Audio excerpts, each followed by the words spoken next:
Welcome to From the Ground Up podcast. I am bringing you another episode today. We are going to continue the 101 series. This time it's going to be with boa constrictors. But first, I want to talk a little bit about our sponsors. So the Howdies were nice enough to sponsor the podcast, and they are owners of Focus Cubed. And they make amazing enclosures. Right now, I'm actually building out one of their arboreal enclosures for my lychee Yoda, and I'm super pumped about it. I have two other enclosures from them that house two Slowinski's corn snakes. So I have my favorite snakes pretty much in my coolest enclosures, and that was built by the Howdy. So please go check them out at focuscubedhabitats.com. And they are reptile people just like you and me. So support great people in the hobby, as well as they are doing some really cutting edge enclosures with some amazing designs. Things in which, we are used to seeing just the black PVC boxes that we see on the market today. And they are really bringing it to a whole new level. So I'm really excited to see what they keep on coming out with and innovating. So please go check them out at focuscubedhabitats.com. And I have some corn snakes available. So I did actually just put up some proven adults for sale today. And that is because, and I should probably say this because I may miss maybe I won't do a podcast next week. Maybe I'll have a guest host. Who knows? I haven't really figured it out yet, but I'm having knee surgery next week. So I'm trying to downsize a little bit of the collection in order to kind of make life a little bit easier and lighten the load before I'm off my feet for a little bit. And then I also have Jeremy helping me out, so I'm not awfully worried about it, and I'm not completely alone in the taking care of the animals, so they will be taken care of. But I do have some for sale, and so keep an eye out for what I put up. If you're into adult animals and stuff like that, they are obviously higher price range, but feel free to contact me. They're also on Fauna and stuff like that, and they may be up on Morph Market eventually.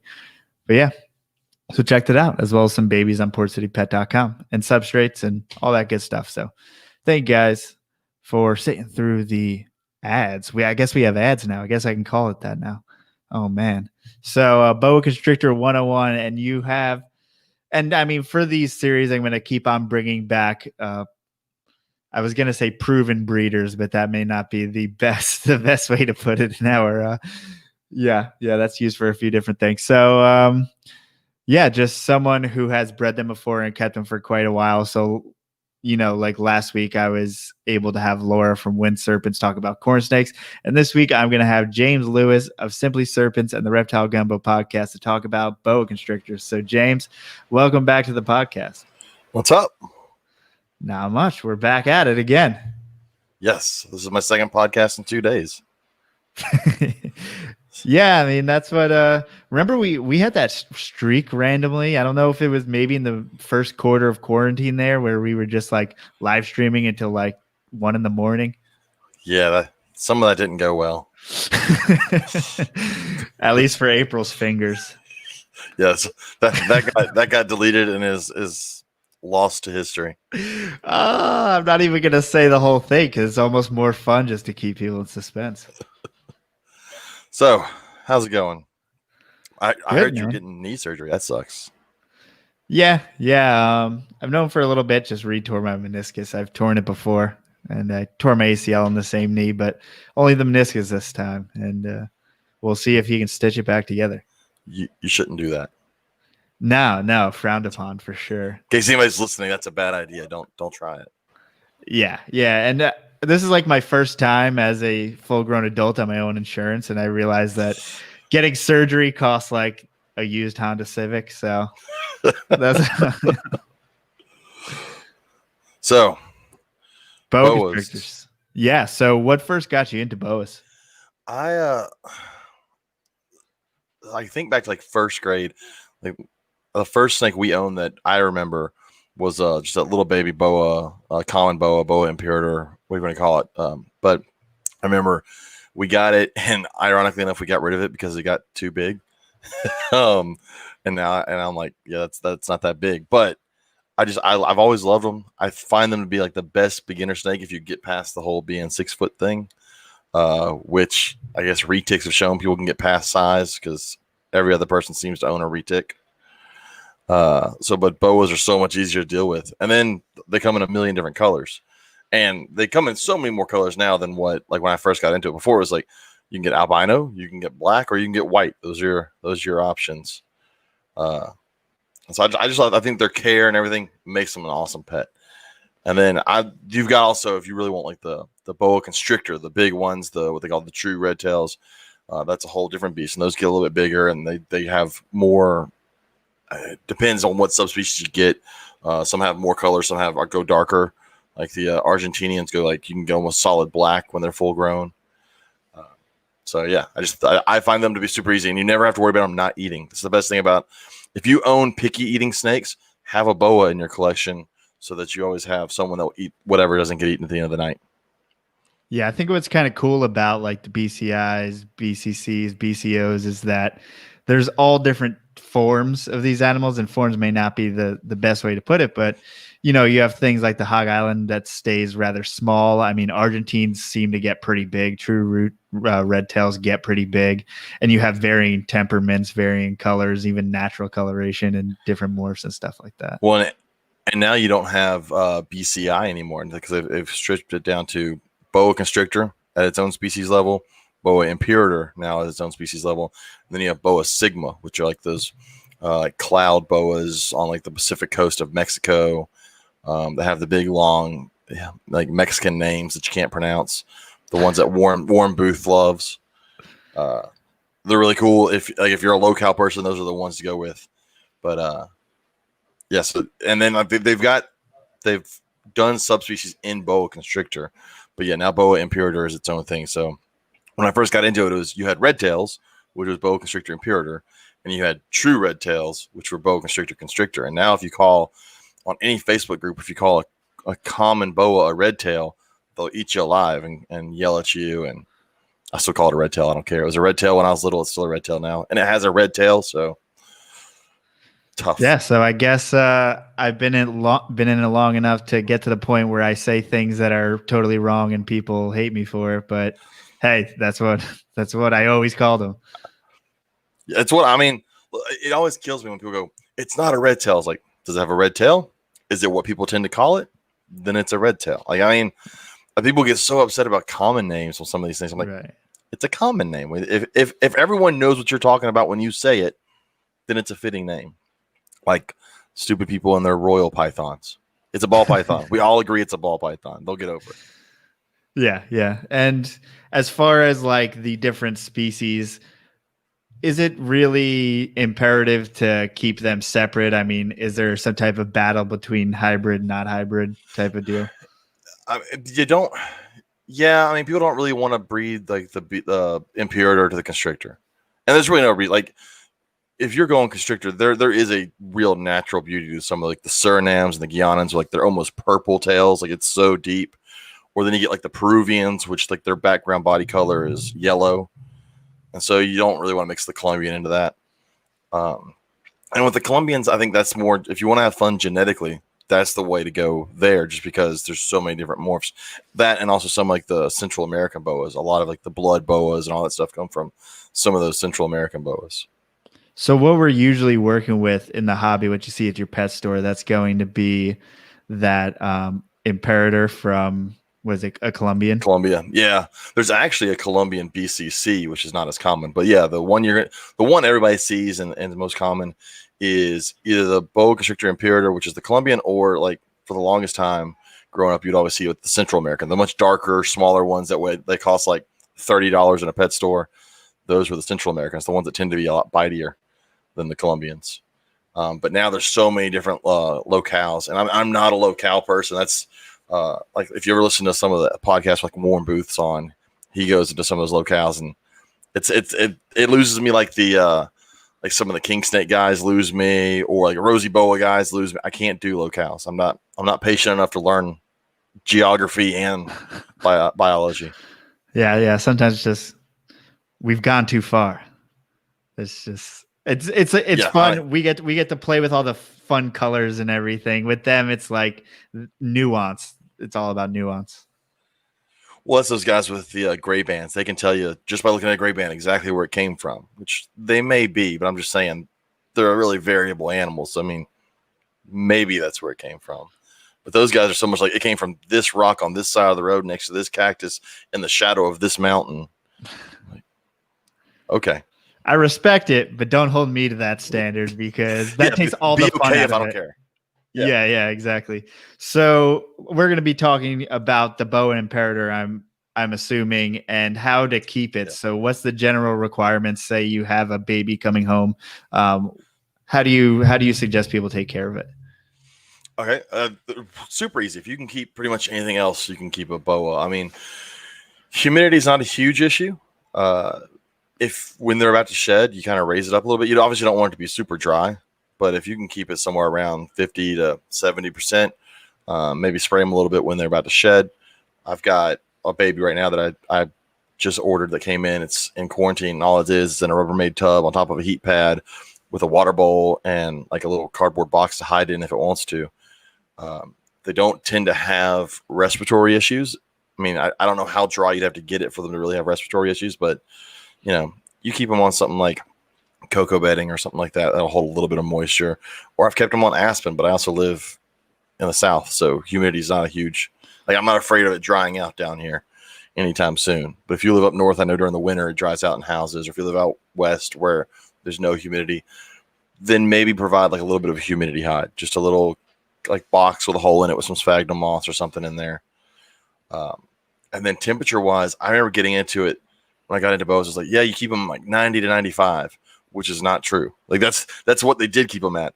But as with most things we've learned, we keep them way too hot.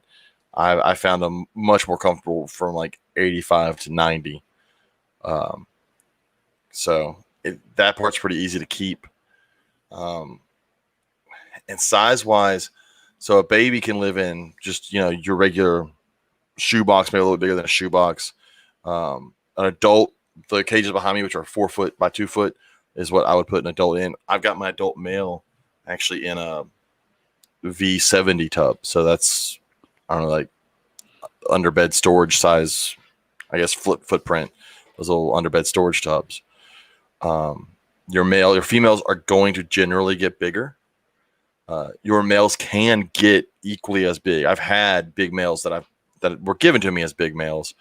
But as someone who breeds, I mean, I don't know about like with corn snakes. My corn snakes are all kind of the same size whenever I have them. But I know that my smaller males are far more willing to do the job, whereas bigger males would just rather sit in a corner and not move. Yeah, so I guess that kind of touches on the feeding aspect of it. So, I mean, often, I think we've all seen these boas in which are like, at least a softball around or so. And I have a meme that I always remember someone's asking if their boa is fat. And it basically is like compares it to bread. You want your boa to look like a loaf of like white bread, like flat on the sides, round on the top.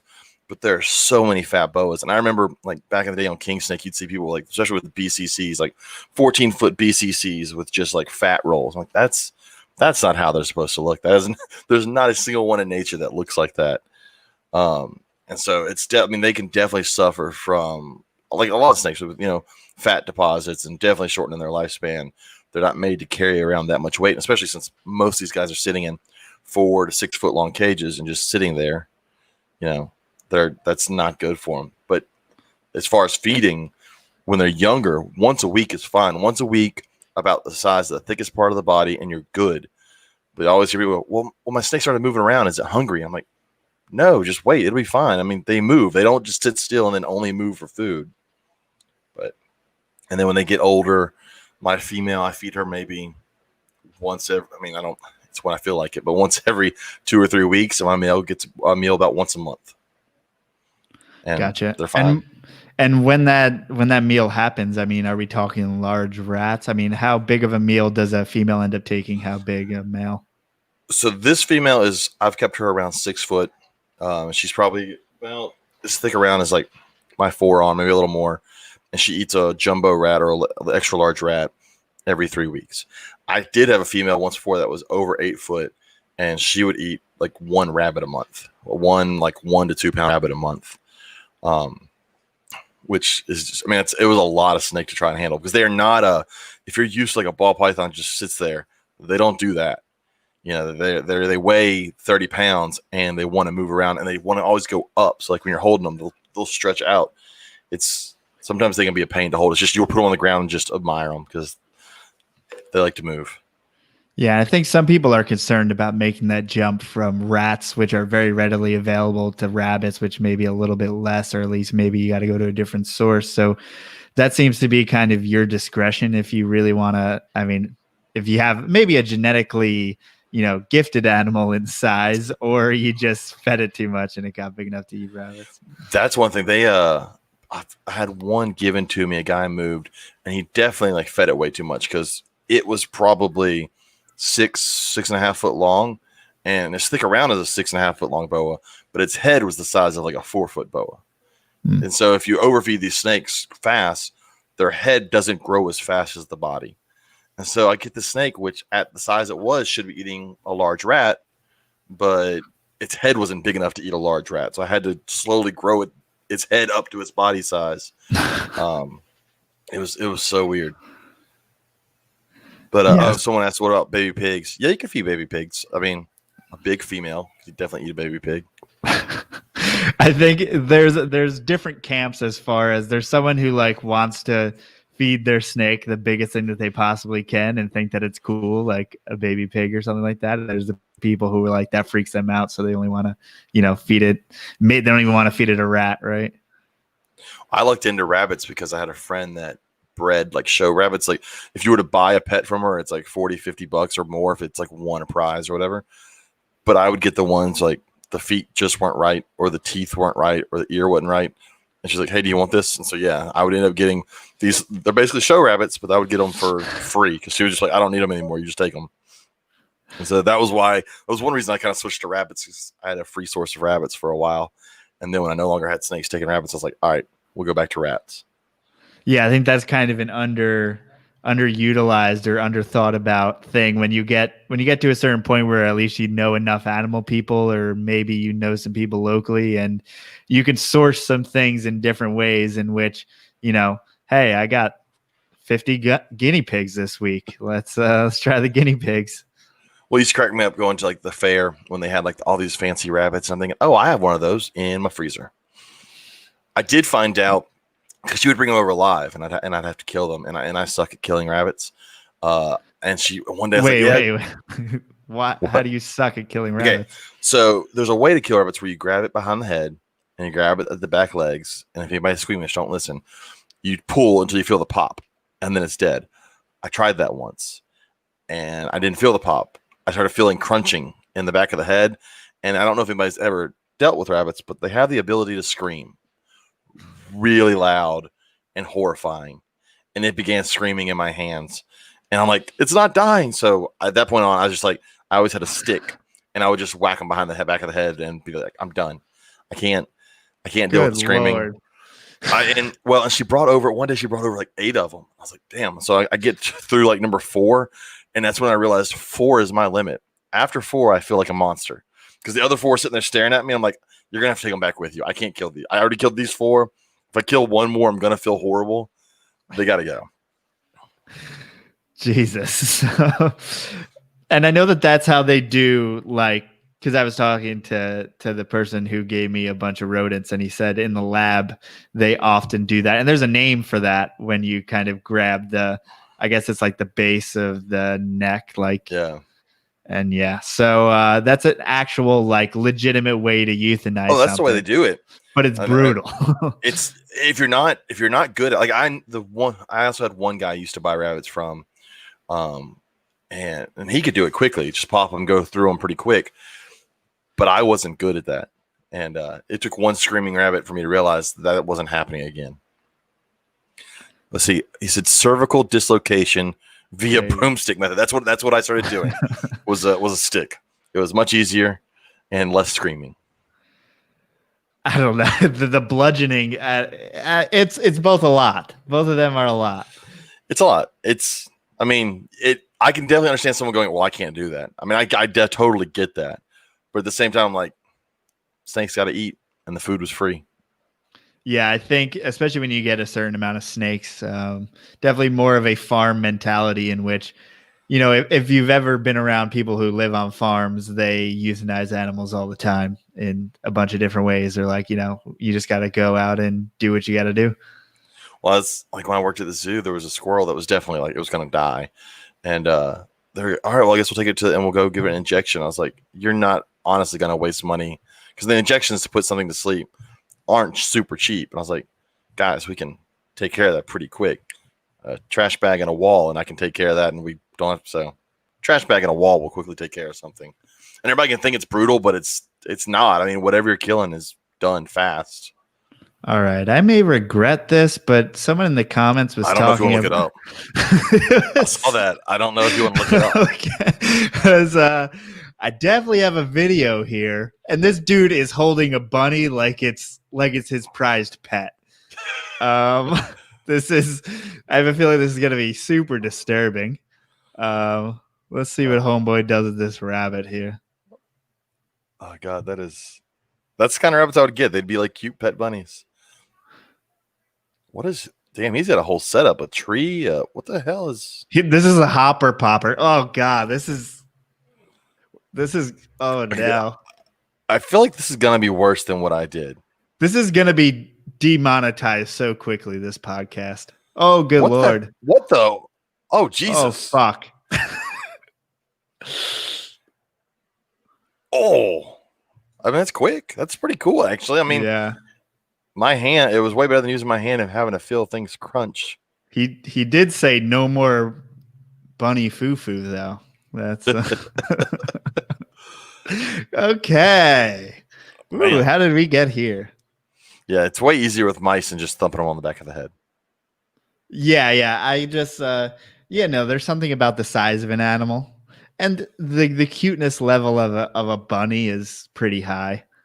That's I guess. Usually you get those like soulless brown bunnies, from the rodent supplier or something like that. No, I would get like the little lop-eared bunnies and like all the. I mean, they were pet bunnies, or at least they would have been had they been born a little better. Yeah, you got the adorable ones, you monster.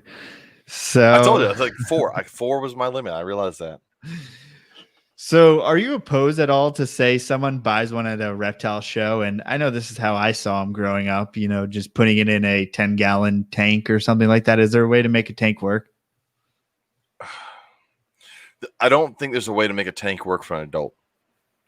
Unless I think that it would have to be a big tank. You've got to have some distance from front to back. Like a 4x2 gives you a big enough floor space for it to curl up and not touch all the sides of the cage. Like the way you see some of these berms and retics when they show the videos and they touch every single side of the cage. That may be a little small, but a 10-gallon for a baby is fine. Like I said, my first boa we put it in a 20-gallon long with a heat rock. So on green carpet, because and that brown ceramic dish with the blue inside. That's how you did it. That's how everybody did it. But I wouldn't do it now. Yeah, absolutely. So someone in the comments, Autofab Welding said, when you're looking for bunnies and quail and stuff, join a homesteader group on Facebook, which is a good idea. Yeah. Quail, you have a bunch of folks who raise animals in home or whatever, or try to get their eggs from a certain source, or try to grow their own food. Well, yeah, one guy that I got rabbits from was raising what they call meat pen rabbits. Just the white ones, the plain white ones that people are eating. Maybe not bunny foo-foo from that video you showed, but the solid white ones with the red eyes where you don't care if they're dead. Yeah, it's like the lab rodent of rabbits. Yeah, it's the soulless ones. Yeah, the ones with no soul. Of course. I'm trying to read these as I go. Oh, the person, they have a boa and the kids have pet bunnies. I mean, I get that. But, I mean, free bunny is better than paying for a bunny. How dare you? So let's talk a little bit about breeding. So how long exactly does it take for the male to get to maturity and then the female? You can get, it's kind of like with any snake breeding. You can get a female to breeding size in 3 years. It's easily done, but I think I heard you talk about corn snakes last week. 4 years is probably better.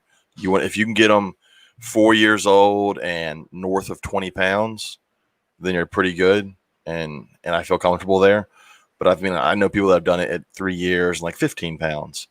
But if you're dealing with but that's like dealing with boa impurity, the common Colombian boa or your true red tails. If you're dealing with some of these smaller island boas like the boa sigma, those guys are small in general. They're not really getting 20, 25 pounds. So just boa impurity in general, the common boa, get them about 20 pounds. Give them 4 years. The males, on the other hand, you can get them up and ready in probably 2, and then, like I said, I'd keep them small. Don't. If you're wanting a boa that you can feed, I feel bad. How do I say it? If you're wanting a big snake, then you're not going to be able to have a big male boa and a breeding male boa. It's not going to be the same snake. My male is probably 4 foot long, and he can take a jumbo rat. He's probably at his thickest part, maybe the size of a jumbo rat, but really like a medium rat. And they're fine on that. Now, I know that Vin Russo talks about it all the time, that they're typically very seasonal. He feeds his boas super seasonally. Do you do anything as far as seasonal feeding, or do you stay pretty much on the feeding schedule that you described? I stay pretty much the way I do it all year long, and then they've almost become like ball pythons, some of them, where like especially like just the common boas, like your call albino stuff that's been around in the hobby forever. I feel you can put them together at any time of the year and they'll do it. I've never cycled them. I've never been like, oh, let me do this. I just throw the male in there when I'm like, hey, I think in 5 months I'd like to have babies. I throw the male in and he goes to town. That's the other thing. Like if you're used to eggs, they're live birth. And so you're waiting around like 4 to 5 months on some of these and it feels like forever. Whereas you get eggs in like a month after copulation, right? Yeah. I mean, essentially everything happens in a way in which you can pretty much see it all happen and it's going to happen and like it's more obvious. So can you talk a little bit about like the signs in which you think a female is ready to go? So when a female ovulates, if you see it, the problem is the ovulation in boas can last a day. It can last a few hours. You could be at work when it happens and miss it. But what happens is the female looks like she swallowed a football.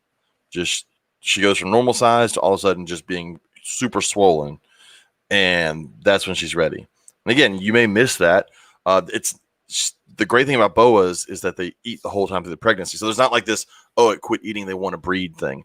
It doesn't really happen with boa constrictors. They're going to eat the whole time. So you can't really go off of that. Or at least in my experience with any females I've had, that's never been the case. And I've fed them the whole way through the pregnancy and my males never quit. It's not like my sand boas. With my sand boas, when the males quit eating, they're ready to have sex. And so it's very easy to time it. I time it more by the male than the female. With the boas, the female will swell up if you catch it, put the male in. If it's the time of year where you want to breed, when a storm comes through, when the weather temperature drops outside, throw them together. That really seems to trigger them. And is this usually happening when the temps go down and during winter? Yeah, I'll normally throw them together sometime around this time of year. My female had surgery earlier this year, so I'm probably going to wait a couple more months. I'm trying to put a little more weight on her.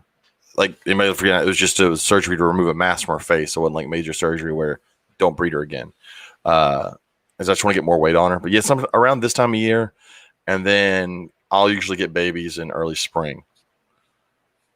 And it's live birth. And a lot of people tell you live birth's gross, but I don't find it to be. I mean, it is slimy. It's going to be slimy. It's messy, but there's not this horrible smell that, like, if you listen to Owen on NPR, he talks about how it's a horrible smell. It's not. He's just been spoiled by pythons for forever, where he never had to like actually clean up anything. It's gooey. But it's a fun gooey, and I enjoy it. That's disgusting. So do you see that male copulate with her, and then if you do see it happen, do you keep on pairing just kind of until they're not interested, or when do you stop? Oh yeah, so I'll put the male when I'm ready to breed. I'll throw the male in there, and I mean, if they don't do anything for the first few weeks, I may take them out, feed them, keep them separate, and put them back in together later. But if he starts following her around, he'll be on top of her for the next 3, 4, 5 days sometimes. And I mean, I've got pictures of, you can see the hemipenes because I mean, they're not small snakes. And so when they're up against the glass, it's a free show. I mean, you can see everything. And they'll do that again for like a week or so. And then when they're done, they're done. He's off on his side, she's on her side, and then the waiting begins. And you're looking at roughly about 105 days until she gives birth from the shed. So you wait for her to shed after breathing, and then count about 105 days, and that's about when you're ready for babies. And then that's a pretty brutal wait in comparison, especially colubrids are so fast. Oh yeah, it's rough. I mean, they take that long. My rainbow boas take almost 6 months. Sand boas take about 5 months. It'll drive you nuts because around like month 3, they're already swollen. They look huge. You're like, they can't get any bigger. And then for another month, they get bigger and bigger, and you'll see that separation in the scales.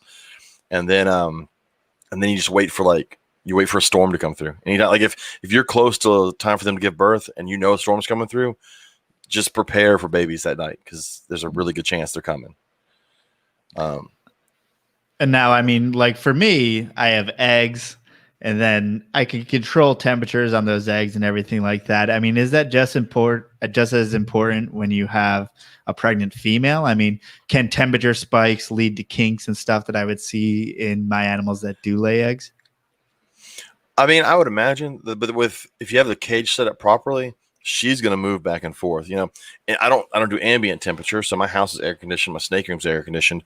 The only warm spot in her cage is directly under her heat panel. So she can definitely move to the cool side if she wants to. But yeah, I mean, it's a little more dangerous though, because if you overcook the babies, you're overcooking the mama at the same time.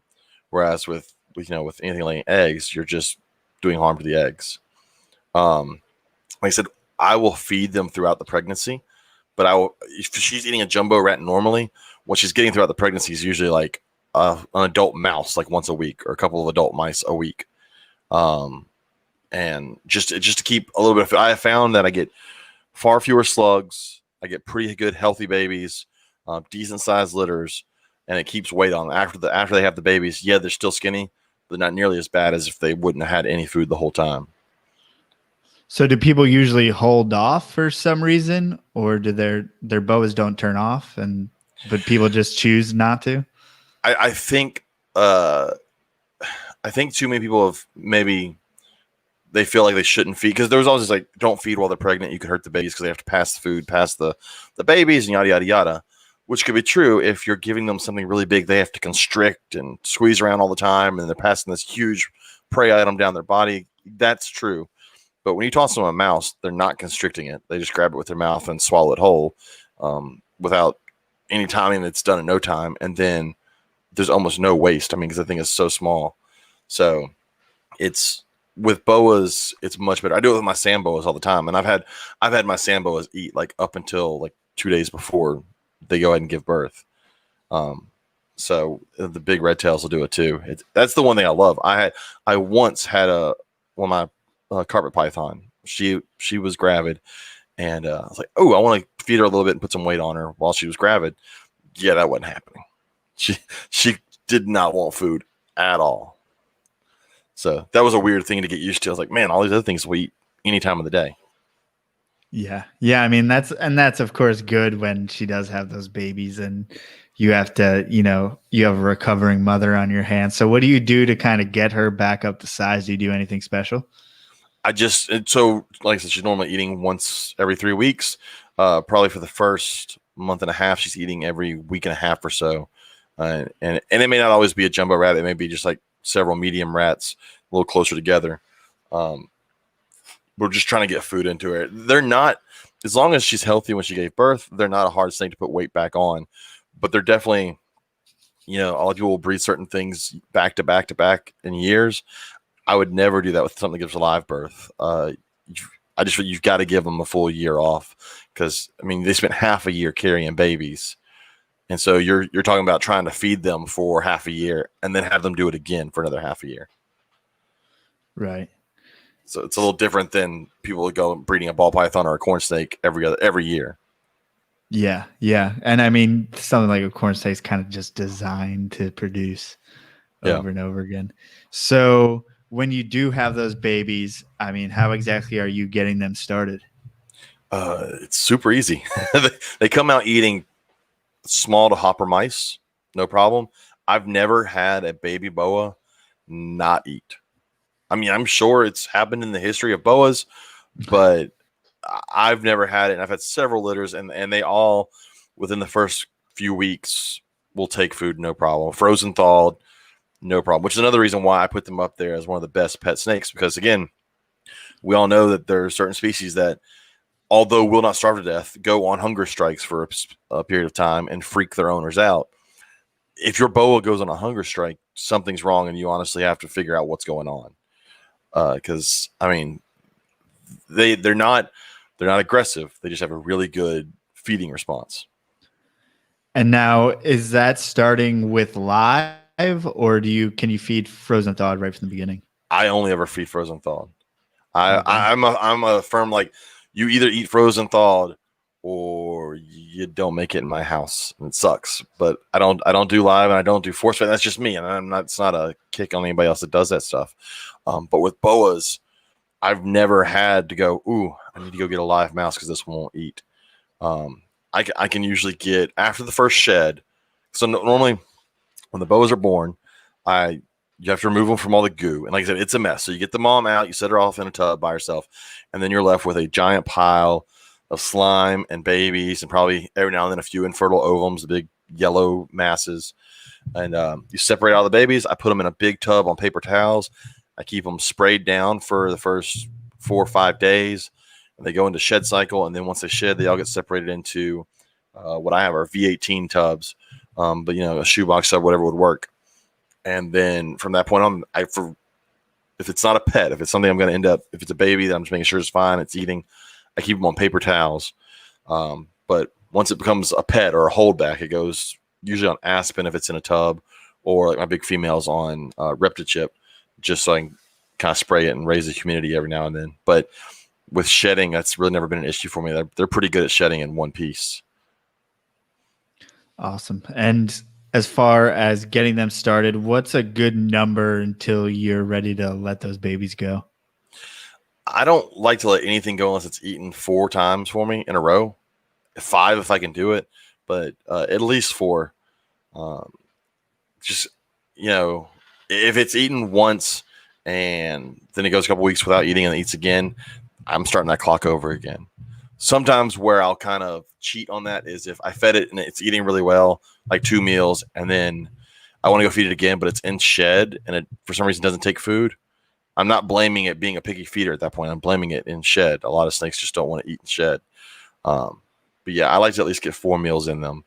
And like I said, it's all frozen thawed just because wherever it goes, I figure if it's eating frozen thawed wherever it goes, it can easily switch to live if the person wants to feed it live, or stay on frozen thawed. And I guess it's a little different. You're feeding live. If you feed live to corn snakes, you're feeding at most an adult mouse, which yes can do some damage, but you can kind of control that. But you got to think like with a boa, yeah, if you feed live pinkies or fuzzies or hoppers, that's fine. But eventually that thing's going to be eating a full-grown rat. And if you've ever seen the teeth on a full-grown rat, the food doesn't go without a fight. And I've seen horrible pictures in the past of just boa constrictors tore up by rats. And then especially if you want to feed like a rabbit to something, I mean, the teeth on a rabbit, one bite, and it's going to go straight through your snake. And so that's why if you can start them on frozen thaw, keep them on frozen thaw. It's just so much safer. And then you always hear the argument, well, they don't eat frozen thaw in nature. Well, no, but they also die in nature. That's part of nature. And I'm trying to fight that part.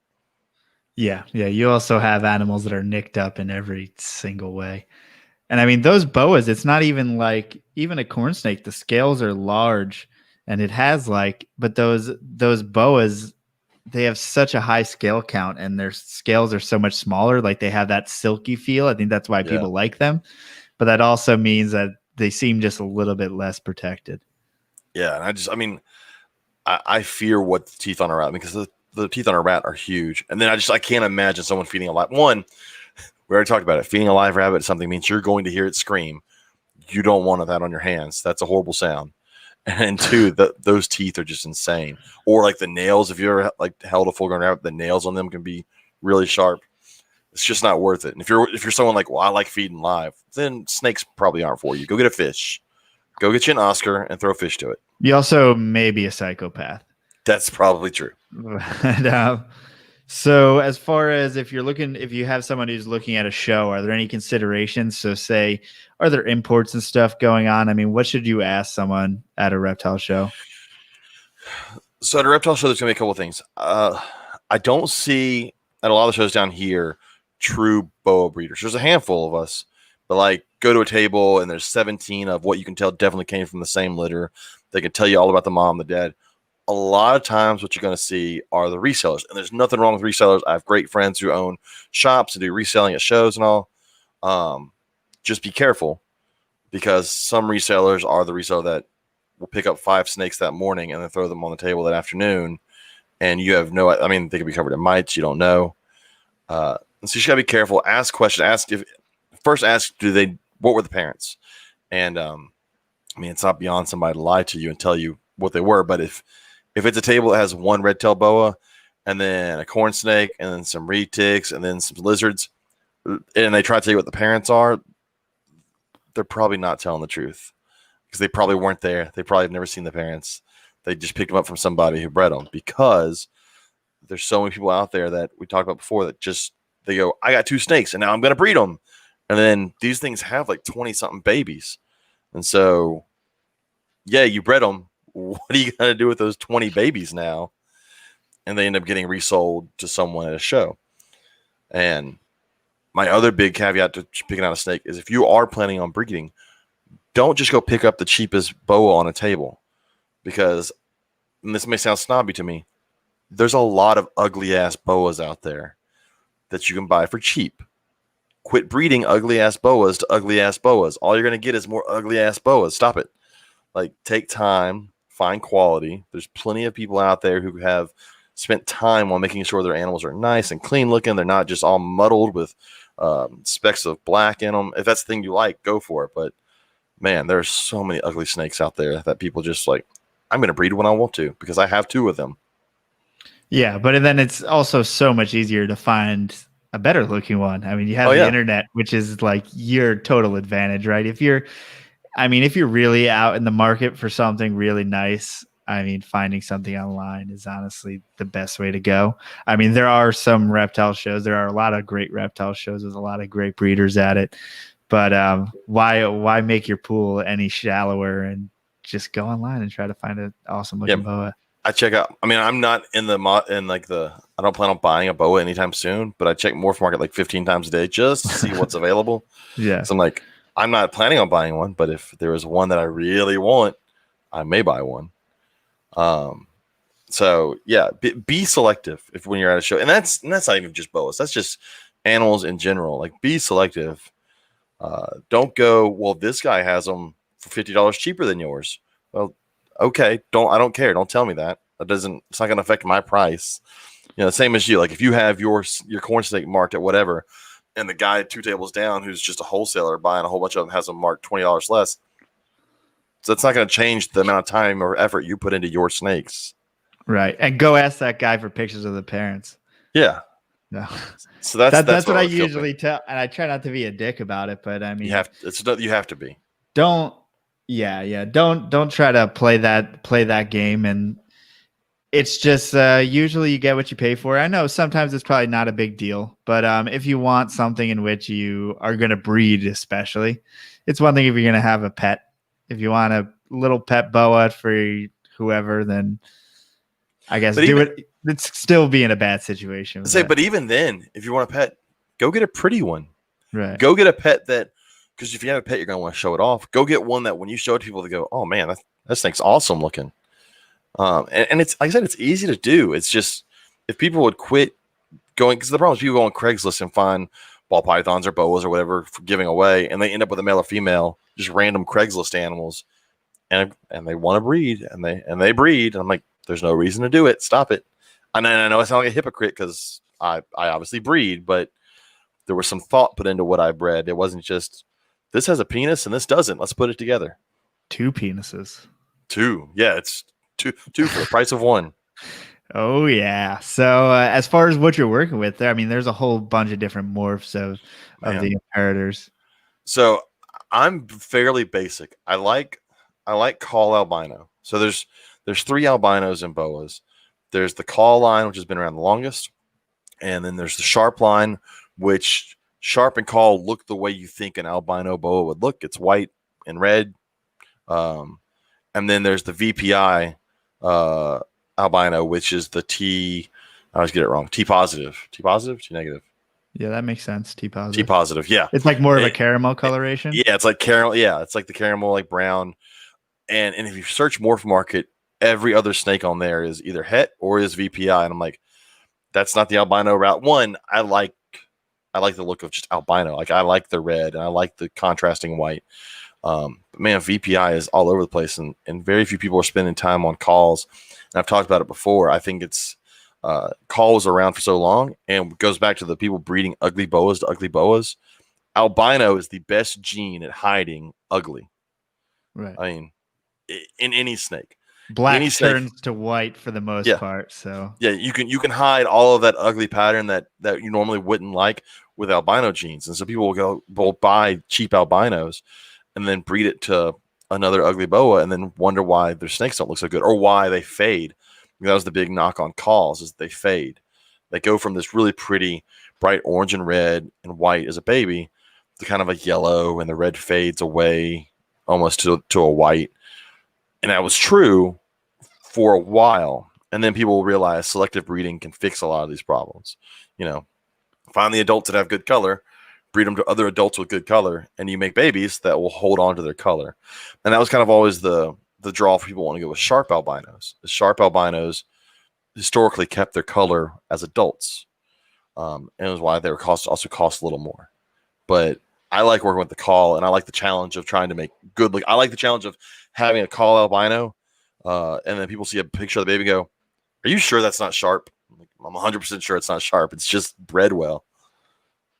yeah, from my very limited experience, it seems like sharp is for the folks who drink out of cups with their pinkies out type of deal. Yes. I mean, there's nothing wrong with it. I mean, each their own. It's just, I like I said, I like the call albino and I like hypo. So when you put them together, you get sun glow, which brings the orange and red out more. It shrinks those saddles that go across the back down into like this hourglass shape. And then you get into, because hypo is a incomplete dominant gene, not co-dominant, because those don't exist in snakes. An incomplete dominant gene, you can get the super form, or the homozygous form, where you can almost sometimes get like pencil thin saddles across the back. Or hypo can really muddle the pattern and kind of give you like some striping in certain places. And so that my goal right now is working towards super pink sun glows without having to go out and buy some of these lines of pink boas. Like I'm just like, for me, it's just fun to try and get there myself and see what happens. Right. And I mean, I've seen some of these line bred boas and they have crazy price tags, right? Oh yeah. I mean, you think about some of these people, they've spent a decade and a half or 2 decades just trying to make it pinker or redder or to get the pattern to look a certain way. And so when they want to ask for a certain price, I fully understand it. I mean, I'm not going to pay it for some of them, but I fully understand it. And if I would work that hard, I'd want to ask it too.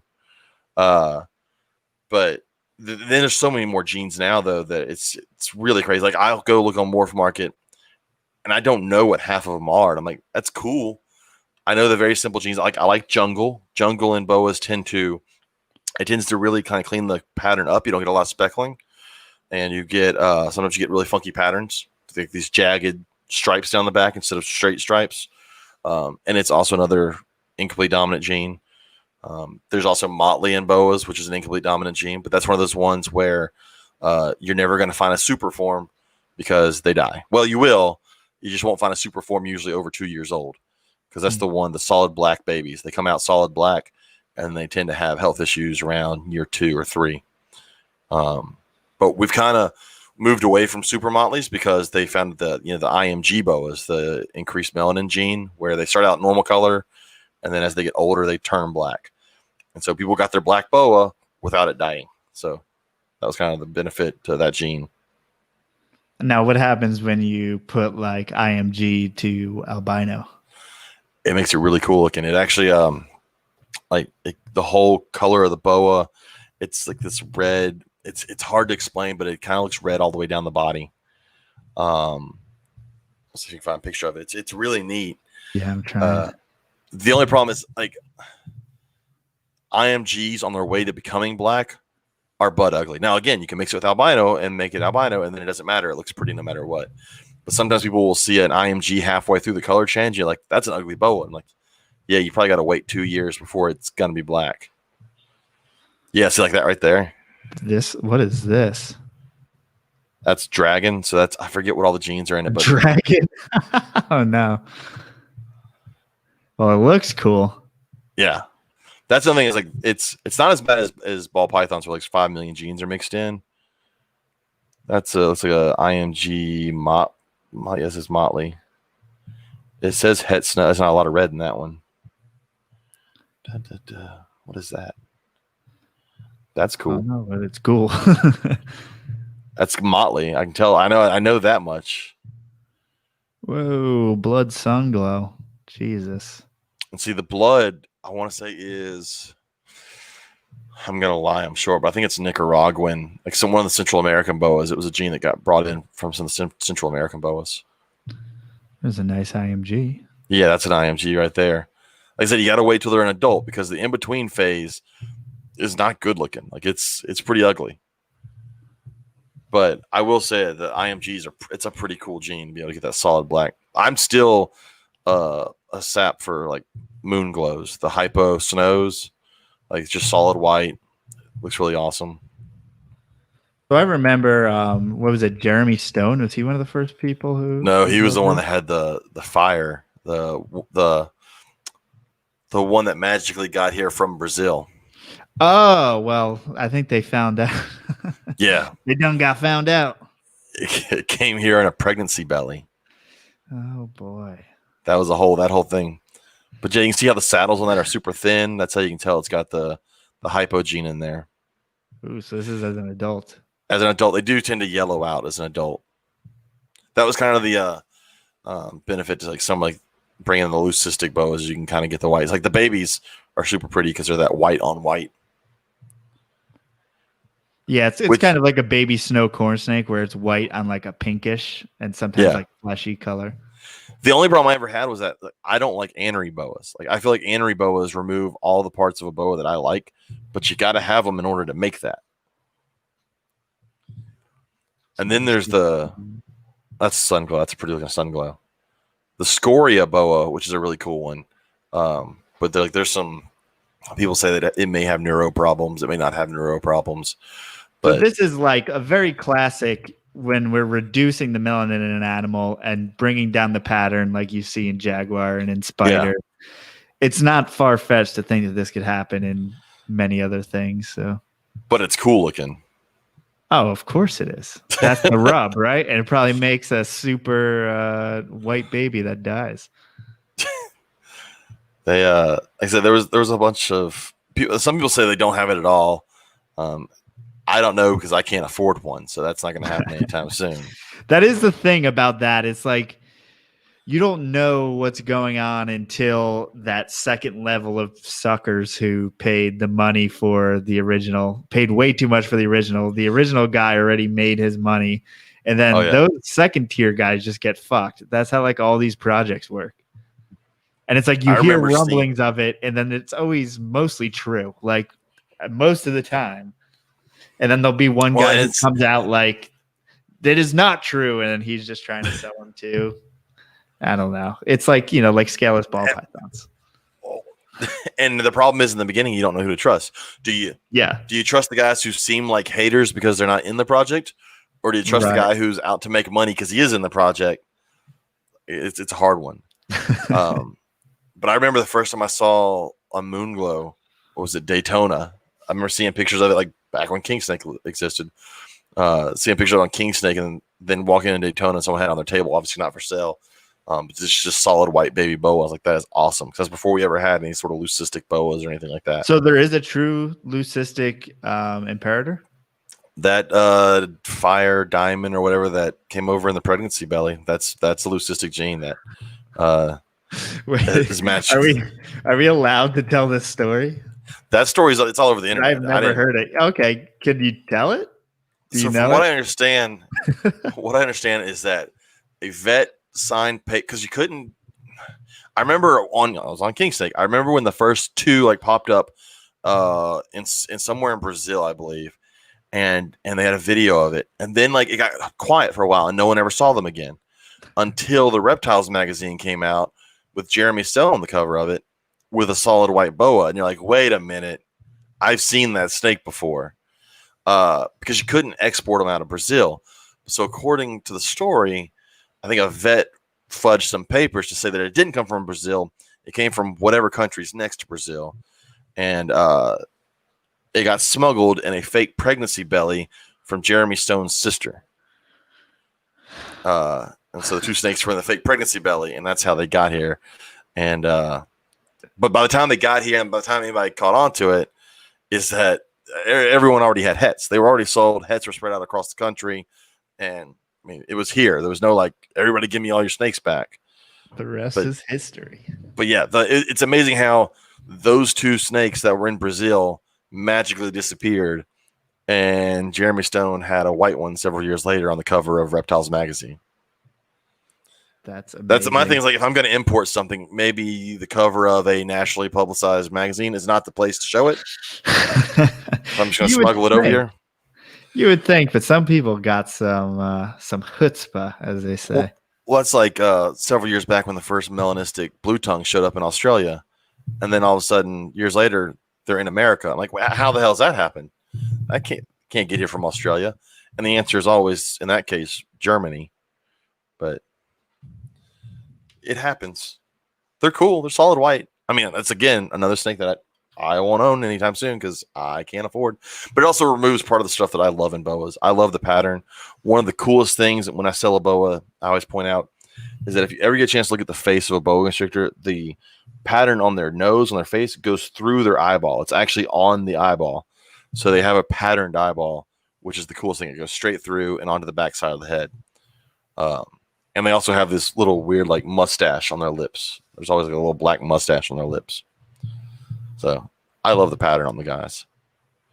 But they're super easy snake to keep, which is why I think if you can deal with the size, and people always freak out about the size, but if you get a male and you don't overfeed it, it'll be great. It'll always eat for you. They don't mind being handled. They are forgiving if you are not the best keeper. If it's your first time keeping a snake, they're very forgiving. So, and very few people lose them compared to like a corn snake. How dare you? But yeah, no one loses corn snakes. Yeah, no, not me. That's for sure. But yeah, it's they've always been a real staple of the hobby, and there's a good reason for that. I hate when they get put on some of these lists as large constrictors. Like you'll see them get put on the same list as berms and retics. I don't think that's fair. Yeah, I feel like people saying there are 14 and 15 foot boa constrictors out there. They do exist, but that's also like the folks saying, you remember when like coastal carpets get 13, 14 feet. One or two did, but that's not what coastal carpets are. Like very few people have a 14 or 12 foot coastal carpet, and boa imperator is really topping out somewhere around 8 foot. You know, a 9 foot is an oddity, just like a 7+ foot human is. Right. Yeah. Look at this. That's just not. It's not natural. Yeah, but and I mean, that's huge. If it wasn't for the size of the body, we'd actually be seeing something. So, you know, it has. One for the size. Yeah, it's true. I wish the snake was smaller. For health reasons. For health reasons only. That's. I mean, yeah, it's obesity. Not good.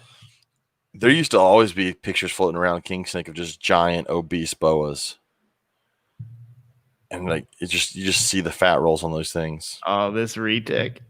Oh, look at that.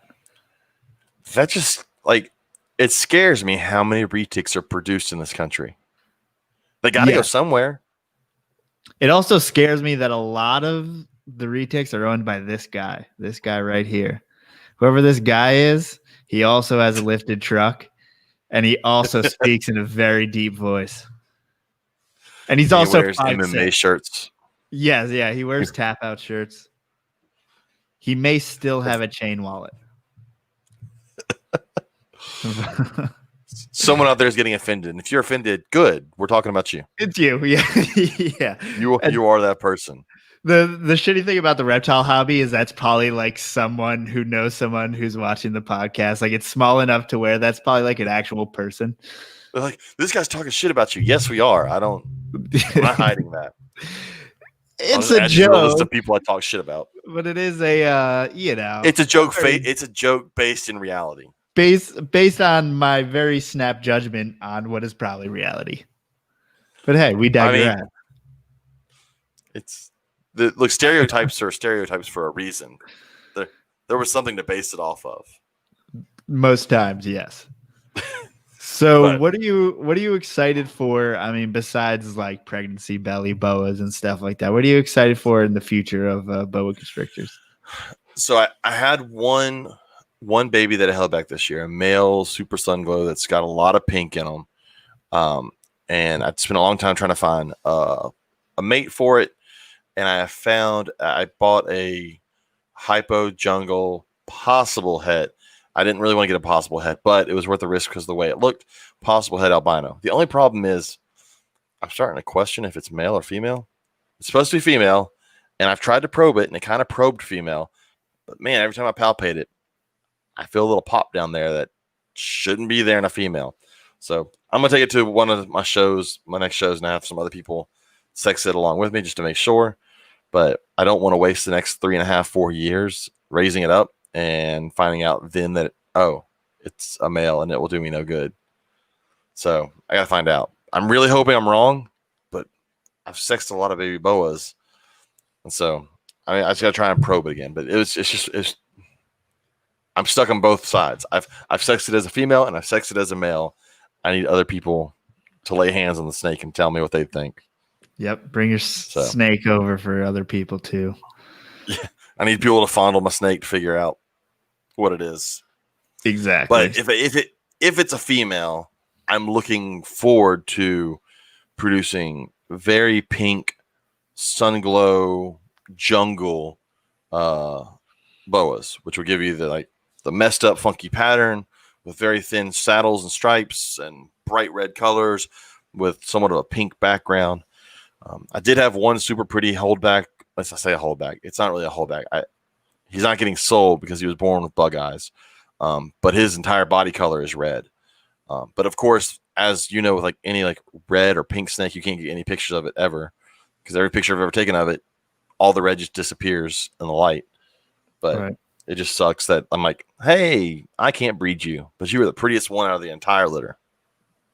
I mean, that's how that goes pretty much. So that's pretty much the rule. Aurora Exotic says, if you feel bumps, that's a boy. Yeah, I know. But I'm going to have somebody else tell me if they can feel them too. Maybe I'm wrong. So do you have a very under-endowed male on your hands? I don't. I've got to try and probe it again and see if I can. I don't know. Yeah. But I need it to be a female. I mean, I think the breeder will be up and up. I've told him, look, here's my concern. And I said, look, I may be wrong. So I'll have some people look at it. But yeah, that would suck. That would be the second boa in my life that I've bought at the wrong sex. I bought a Hog Island years and years and years ago, a Hog Island boa. And the guy would not fudge on the price. I was like, come on, man. And he wouldn't. I was like, all right, it's a female. I'll pay it. Years later, I'm like, man, this thing is not growing the way it should. And so finally, years later, as an adult, I was like, let me probe this. Oh, that's why. It's got hemipenes.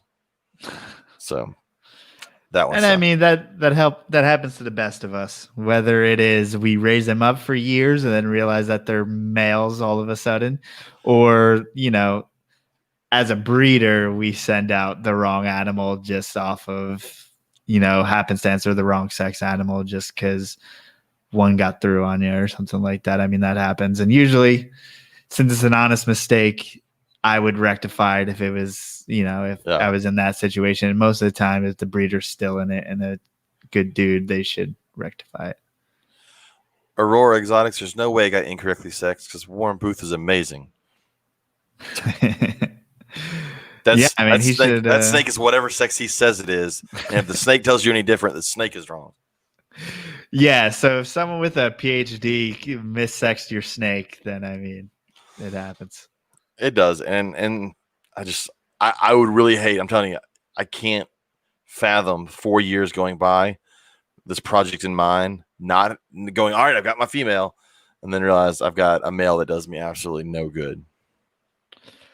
Yeah, the thing is when you lose years, that's really the tough part, because any snake breeder will tell you that, like, most of us buy these animals as babies on purpose, to breed, to raise them up purposefully for breeding.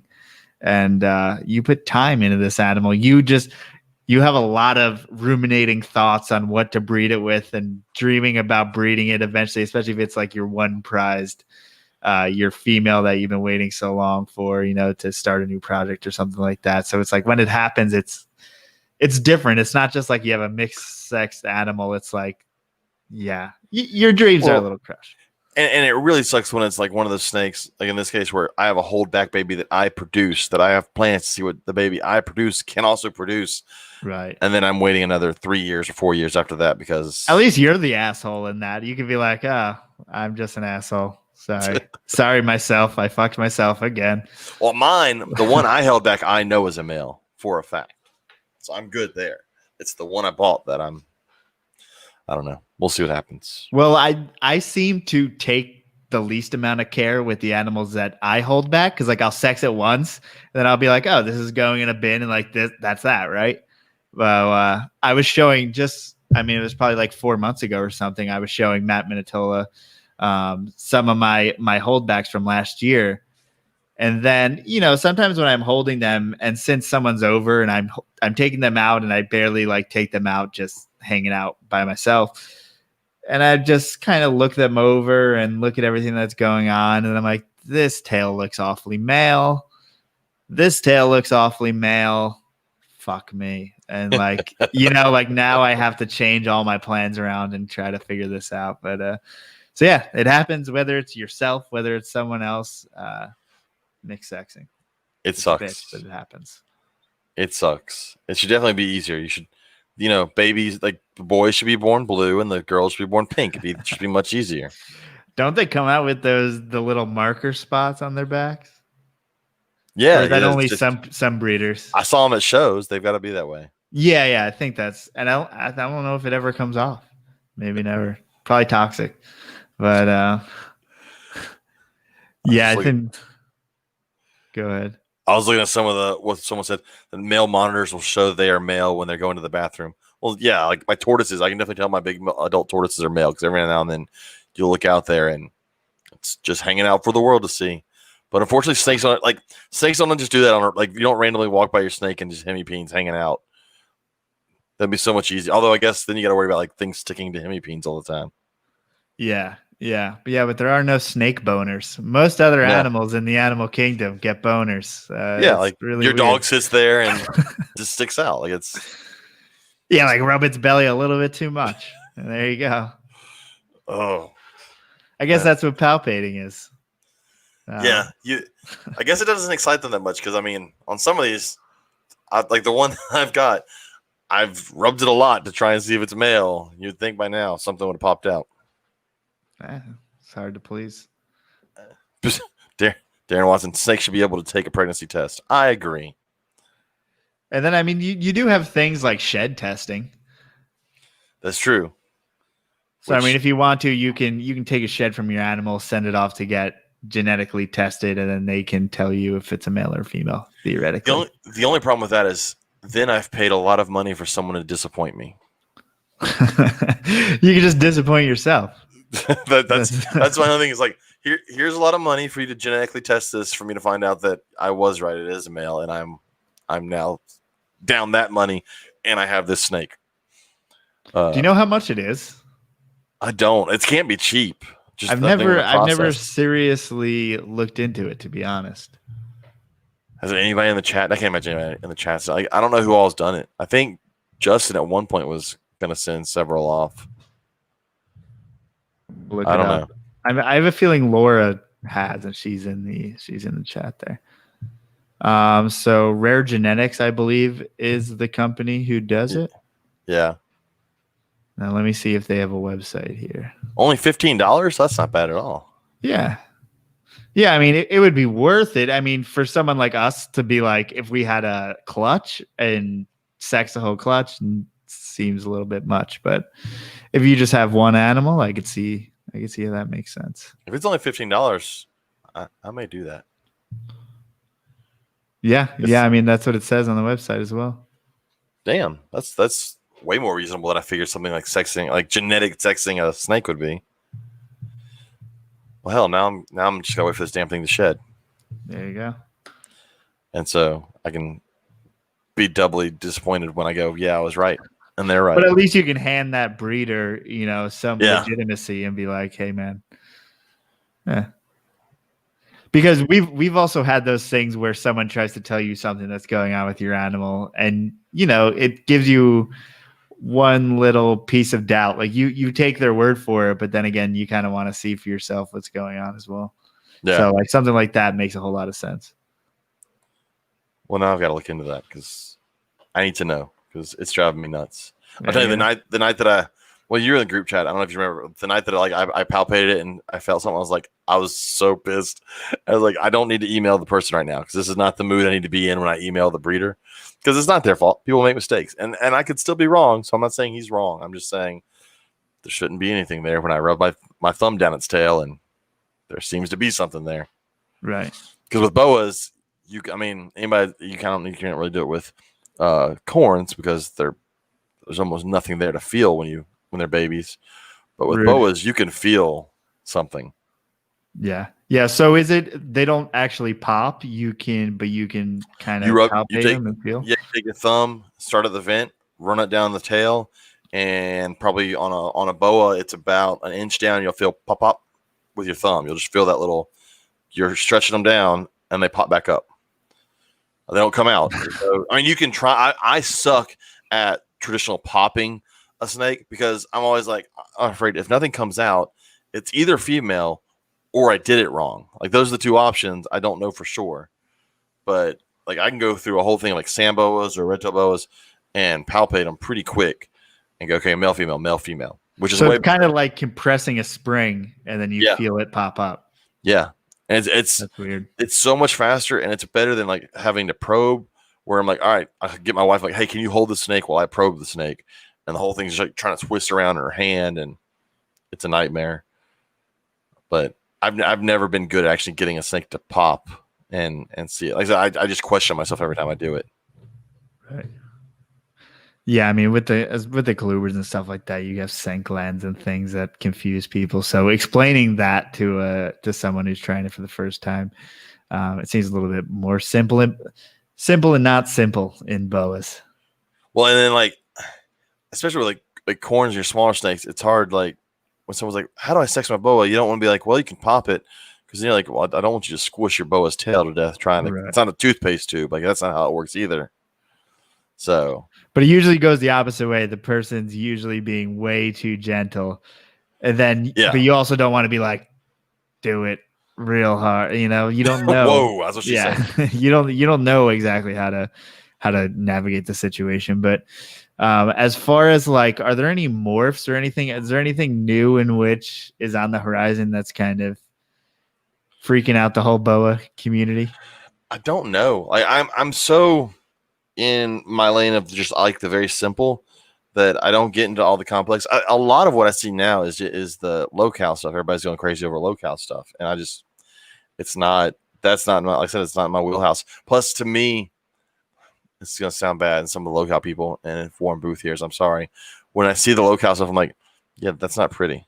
Like, it doesn't do anything for me. And I get it. I guess it's pretty because they appreciate the natural look of this or that. I'm like, yeah, but no, I want mine to be bright red and white, and I want it to be neon. Like, that's That's where I enjoy. But this animal is only found on one island that's half a mile, radius, and it only eats for 1 month out of a year on migratory birds. Yes, but it bred with the other ugly ass animals on the island, and they all look the same.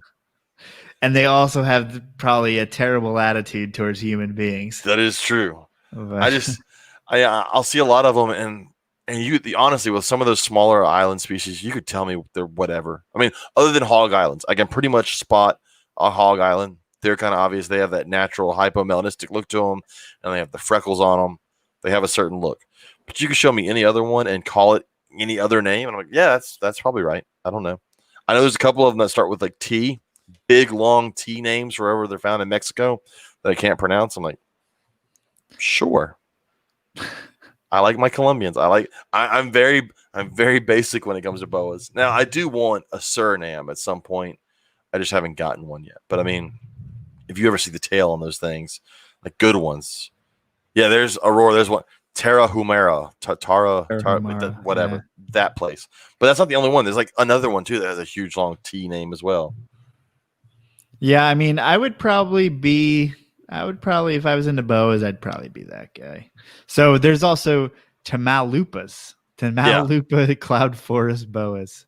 Yeah, that's I think the Sigma that falls under boa Sigma, I think.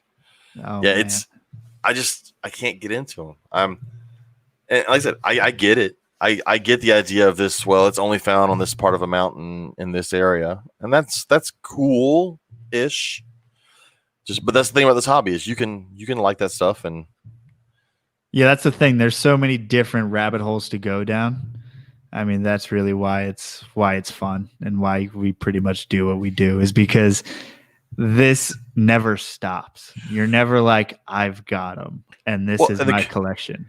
And the great thing is, like, you can like that boa that I don't think is pretty, but there's going to be a whole other group of people that agree with you, that think that thing is amazing. And you're going to find those people. Like, that just doesn't... This one can stay. This one can definitely stay. Dude, it's pink. But it's not. It is, like, in that picture it is, but it's not. And then, like, as it gets older, it's just going to be dark. Like, Understandable. Yeah. They just don't do it for me. But I think... figure like the whole story, like these boas are from the mountains of Southwest. But you're a story kind of person when it comes to animals. Yeah. You'll own anything as long as there's an amazing story that goes with it. Yeah.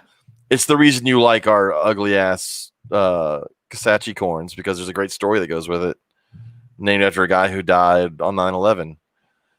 But like, it's really just a plain ass looking corn snake with no reds whatsoever. Yeah, but it's got a great story. Yeah. I guess you could probably say the same thing about like Louisiana pine snakes. Yeah, they're not the prettiest in the group of Pidgeovas, but there's a great story behind them. The fact that, like, you don't know how many are there, and they live underground, and they only eat pocket gophers, and they're endangered. And I get it. I fall into that trap with them. Yeah. It's just you can get caught. You can get caught, then act like you can't. I don't know. Darren says he likes Solomon Island ground bows. Yeah, those are great, except they bite. Have you ever thought about going into Candoya? I had one amazing looking viper boa, because I thought about it. I was like, I love viper boas. I mean, they're the closest you can get to owning something that looks venomous that isn't. I had one, and it was obviously an import, as most of them are, and it never ate ever. And I tried live with this one, and it wouldn't eat, and it ended up dying. And I was like, I'm done. I can't do it. And now they're like $400, $500, $600 sometimes for one, and it's just this butt ugly, like, black color. Now they're a weird one. Like, if you get them, they're imports, and you have to let them shed that first time, because sometimes you can get this ugly brown or ugly black viper boa, and when it sheds, it's got amazing color underneath there. You got to get all those tannins that are on the outside skin off of it. But I just can't pay $500 to get bit, because that's what's going to happen. I think if you were to do it, I mean, trying Pulse and I would be a good idea. But see, my problem there is I would like to own one, I think, but then the breeder part of me goes, it'd be fun to breed them, but they're so damn small. Have you ever seen the babies? Oh yeah, the babies are small, and and they're lizard gestation eaters. period is ridiculous. Oh yeah, and they're lizard eaters by nature, so they don't want to eat mice, and like I weigh those things out in my head where I'm like, there's lots of snakes. So I'm like, that's cool, and then there's all these negatives for why I probably should not own it because it just doesn't. I know that I'm not going to scent them with lizards. I'm not going to be you and make my anole juice in a blender. Oh, I'm not even me anymore and making old juice in the blender, man. That's where honestly, like that, these hard to keep animals. I don't know how anyone has all of these different species that have different kind of like feeding requirements and hard to get started because like once you get to a certain amount of animals, it is very hard to really go the extra mile for just one animal. I mean, it's just not possible. Yeah, I do one boa we didn't mention that I think is amazing are Dumeral's boas as far as pets. And I forget what breeder it is on Morph Market right now, but there's one breeder out there that I just want to shake their hand because they basically said, fuck all of you guys who are charging a ridiculous price for Dumeral's boas. And he put all of his babies for sale the other day for $350 a piece. I was like, which I mean, they used to be like 200, 250. I think I bought even for a good captive born one. Cool. I bought one, I think, for 125. And now they're like 600, 700, 800. I'm like, they're not an $800 snake. Stop it. So if I had the money, if I hadn't already promised one guy I was going to buy another snake that I'm planning on getting, I'm like, oh, I'll buy one of these Dumerals right now. So if anybody wants a Dumerals boa, go to Morph Market right now. You can afford one. There's one guy in the country who decided not to be a jerk. And I'm sure there's like a Dumerals boa breeder out there going, you know what the time I spent in raising these and line breed, I get it. But is it really crashing the market? Is it really $800? Like, and it kind of talks out of both sides of my face because earlier I was like, I get paid. Like, if you spend so much time on a project, yeah. But it's a Dumerals boa. Like, unless it's something insane looking, they're amazing. Don't get me wrong, but like, it's a Dumerals boa. They shouldn't be $800. There's one person calls them to be $800. I think what was it? What's his name? Is it Paul Metzelfet or I don't remember what, or I don't know how to pronounce his last name, but he has some Dumerals boas, and keep in mind he's been producing Dumerals boas for a very long time, and his were always priced in that range because they are worth that much. Like they are that exact person. There are some that produce Dumerals that keep that pink through a very large part of their life. That their pattern is very clean. And it's just like what we're talking about with common boas. I mean, there are some people that buy ugly common boas and produce more ugly common boas. There's people that buy ugly Dumerals and produce ugly Dumerals, but it's a lot harder for me to find an ugly Dumerals than it is for me to find an ugly common boa. Like, as Dumerals in general, just that pattern is amazing. Right. Yeah. But, but it's kind of funny to see just all the different things that go on as far as the market. You know, things go in and out of fashion rather quickly and easily. I've realized how long I've been in the hobby now because it's stuff like that I see that when someone comes to the hobby now, that's not new to them. They come to the hobby and go, oh, that's a $700 snake. And I'm like, but it's not a $700 snake. It wasn't a $700 snake when I got in the hobby. It shouldn't be one now. But I get it. Like I know it is. There you go. GX3. Oh, that's Riley's selling them for $350. So I believe this is those. Produced. Yeah, I've seen those. That's an $800 Dumerals boa. Yeah, it's orange. Yes, I get that. This thing is on fire. I've seen pictures of that before. I think it's almost like a hypogene, but it's like lime. It's that I get, and I fully understand asking $700, $800. But when it looks like every other Dumerals boa, like when you have a baby, it looks like every other Dumerals boa. It's not a $700 or $800 boa. It is, but that is a pretty one. Welcome to the future. Don't be so salty that you didn't get on the train years back. I you had all these shots, all these know opportunities. That's why I need to get my rainbow boas to breed again because damn, they're like $300 a piece now. Everything. It seems like just the whole market's going from the morph craze and stuff like that, and people are slowly branching out and getting into not necessarily rarer for us, right? Because we just get snobbier the more time we're around. but rarer meaning like a Dumeral's boa. Yeah, it's funny. It's not. So if you've been in the hobby for almost 20 years or more, then it's the stuff that you saw on tables that were super cheap 15, 20 years ago. That was like, God, everybody has these and they cost nothing. That's the stuff everybody's getting back into now. A water dragon. Yeah. Like, those used to be everywhere. Yeah. You don't see them that much. Or like, you don't really see like the brown ones. Like no one has like the brown, was it the Australian one, the brown ones, but yeah, it's weird. Ring pythons. Like I remember seeing ring pythons and they were cheap because I mean they turn ugly. Like they don't stay bright colors, but you don't see them as much anymore. It's like the price on that stuff, or they talk about like Maclots and Savus and all, which were super cheap. And now people are like amazed if somebody breeds a pair. But then you have animals that the other way, right? You have Woma pythons now, in which you'd probably find one from $200 to $300. Oh yeah, in which they were, $3,000, maybe 10 years ago or 15 years ago. It's just it's weird to see the shift, and give it another 10, 15, 20 years to see what the shift is again. Like I don't know. Morgan Rose, people are tired of seeing so many ball pythons. That is a big part of it.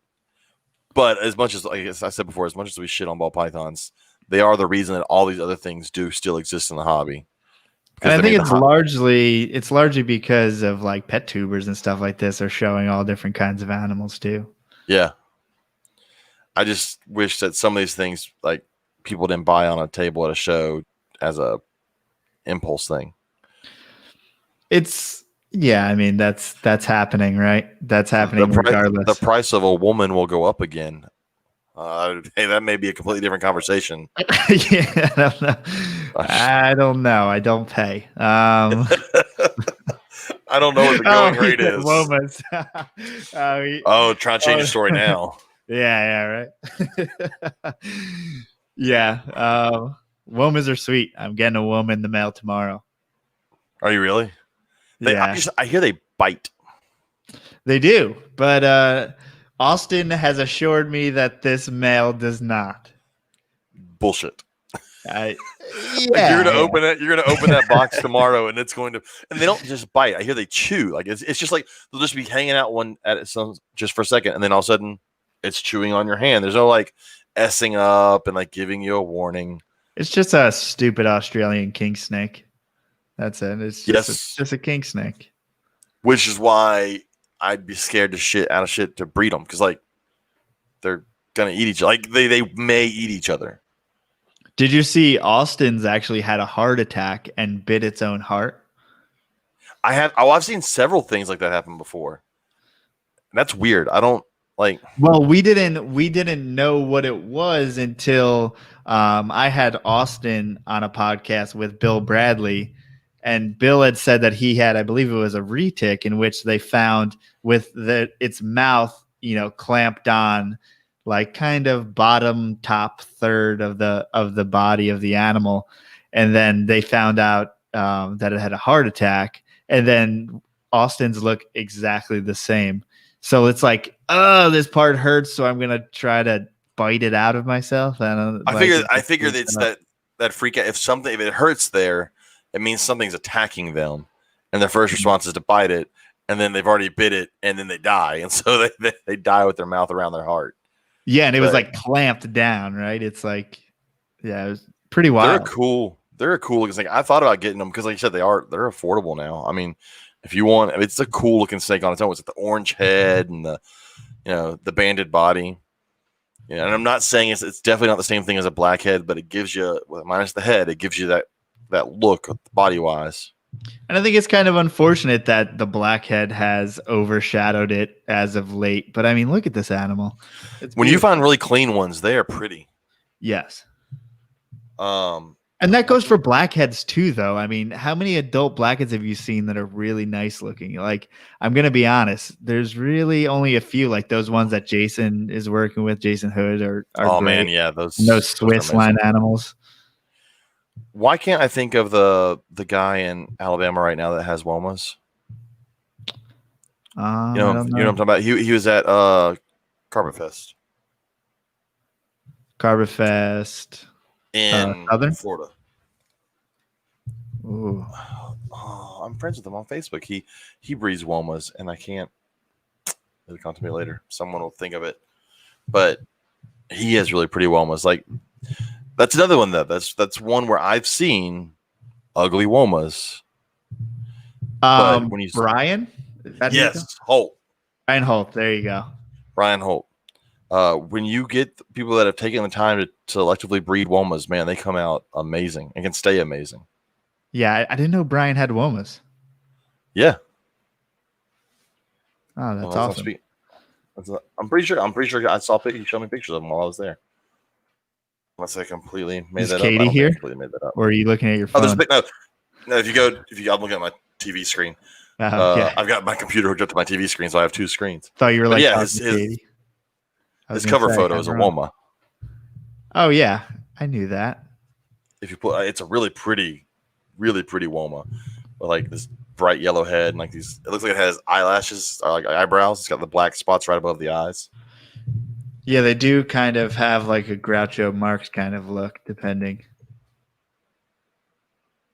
But yeah, I know Brian has Womas, and I've thought about getting them, but man, I'm not one of those that likes getting bit. His profile picture. But just see how pretty, like that kind of Woma where you don't have that dark black that bleeds in on the back. Because sometimes you get those where it starts to really like it gets really dark up there, but it's got the really like separated bands. It's really pretty. That's nice. Eyebrows, yeah. And his eyebrows are on fleek, as the kids would say. Yeah, and you're seeing like things like sappies, like you were talking before, just these Australian species that kind of like fell by the wayside. And I feel like they were dirt pythons. Yeah, I mean, eventually it will be the pygmies, not the pygmy pythons, but the say like children's pythons and spotted pythons. No one has gave one shit about those in like the longest time, and they're like $150. I'm sure one day that will be a thing. I have one, and she's a bitch. Yeah, I've heard very mixed things. But you look at like what Justin Julander does, and he's got some amazing looking. Just like he's got the anthills and the different Stimsons and all that, and the small pythons, and some cool stuff. I just pulled up Savus on my computer because I guess they're cool. I can definitely see where some selective breeding with Savus is going to be really neat down the line. So there's a certain I believe they're called silver Savus, or there's some type of not exactly morph. I don't know if it is a morph. I'm talking about shit I don't know about. But I know that the Bells have bred them in the past. Yeah, this is one of the Bells animals right here. I think they're one of the only sources you can get them, but it gives a kind of a peppered look to them. It's like that chondro look that people won't want to get the designer morph chondros. Just spatter some black in there on like a beautiful colored snake, in which a normal person would be like, you ruined it. But they're like, oh. There was one in one of Dave Kaufman's recent videos when he went to TSK that was black and green, and it wasn't just like that random splatter of black and green. Like the scales were either black or green scales. They weren't mixed. There was this definite definition to it. And I was like, okay, that looks cool. So they gave it like a kind of a pixeled look to it. Yes, and it was. I wish I could find a picture of it. But it was awesome. Let's see if I can find it. I keep on hating on green shoe pythons for no reason. I mean, they're awesome. I think it's like the same reason people hate on ball pythons. Like I said before, I don't really hate ball pythons as much as I hate ball python breeders, and not all of them, just the ones that made me hate ball pythons. No, I think it's kind of a general attitude that we kind of make up in there. Like we have an idea of a ball python breeder, or we have some type of idea of a chondro breeder. I think it's just kind of like going back to kind of a stereotype of that, and the idea of the retic breeder, right? Or like these all have kind of their own stereotypes to them. And there is a hint of truth to them, but is every single person like that, or does every single person have all those traits? No. But yeah, it's kind of funny in this case to kind of pick fun at those. Well, they make it easy because they get so upset when you make fun of their snakes on sticks. Yeah, especially the Chondro folks. I mean, they pay good money for those snakes. Come on. I just love how it's like dogs. So we all accepted that there are, like, when you go to the pound, you buy a mutt.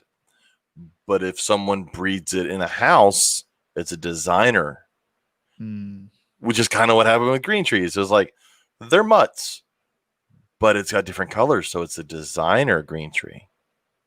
And now I can charge more for it. Yeah, it's kind of hard how taxonomy changes, and they're small enough of a group to just be like, nah, not gonna worry about it.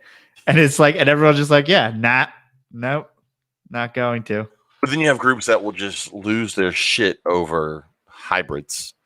Yeah, which are not, some people will also lose their not shit. a big deal.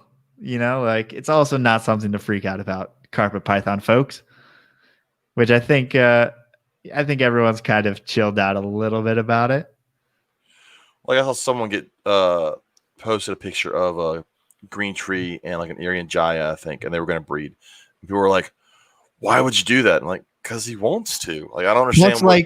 What's it? How much cooler is a Carpondro than breeding two IJs together? I mean, let's be real.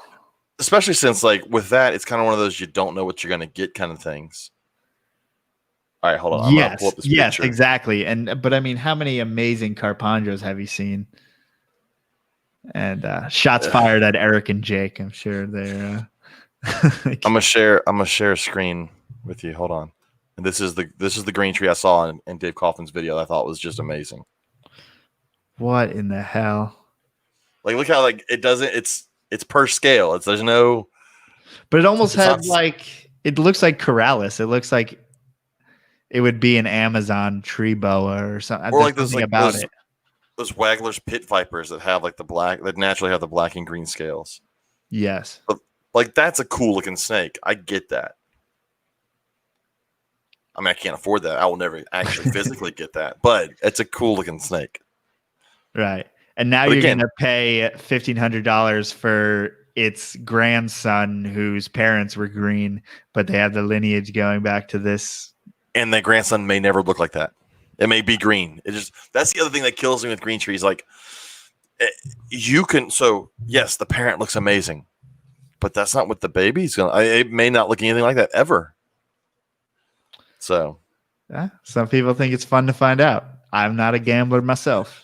It's fun I like my snakes that are born the way they're going to look. It's fun to find out then. It's not fun to find out when I've spent a lot of money and then 5 years later it just looks like the cheap one that's also green sitting on its stick.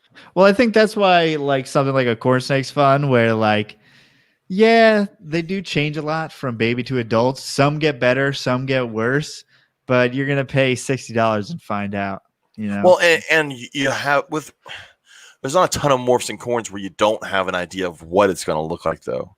Yeah. Like, if I buy a baby butter does not look like an adult butter, but I know it's going to look like that when it's grown.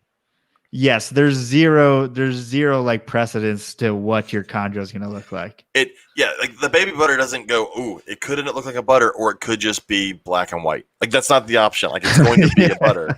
Yeah.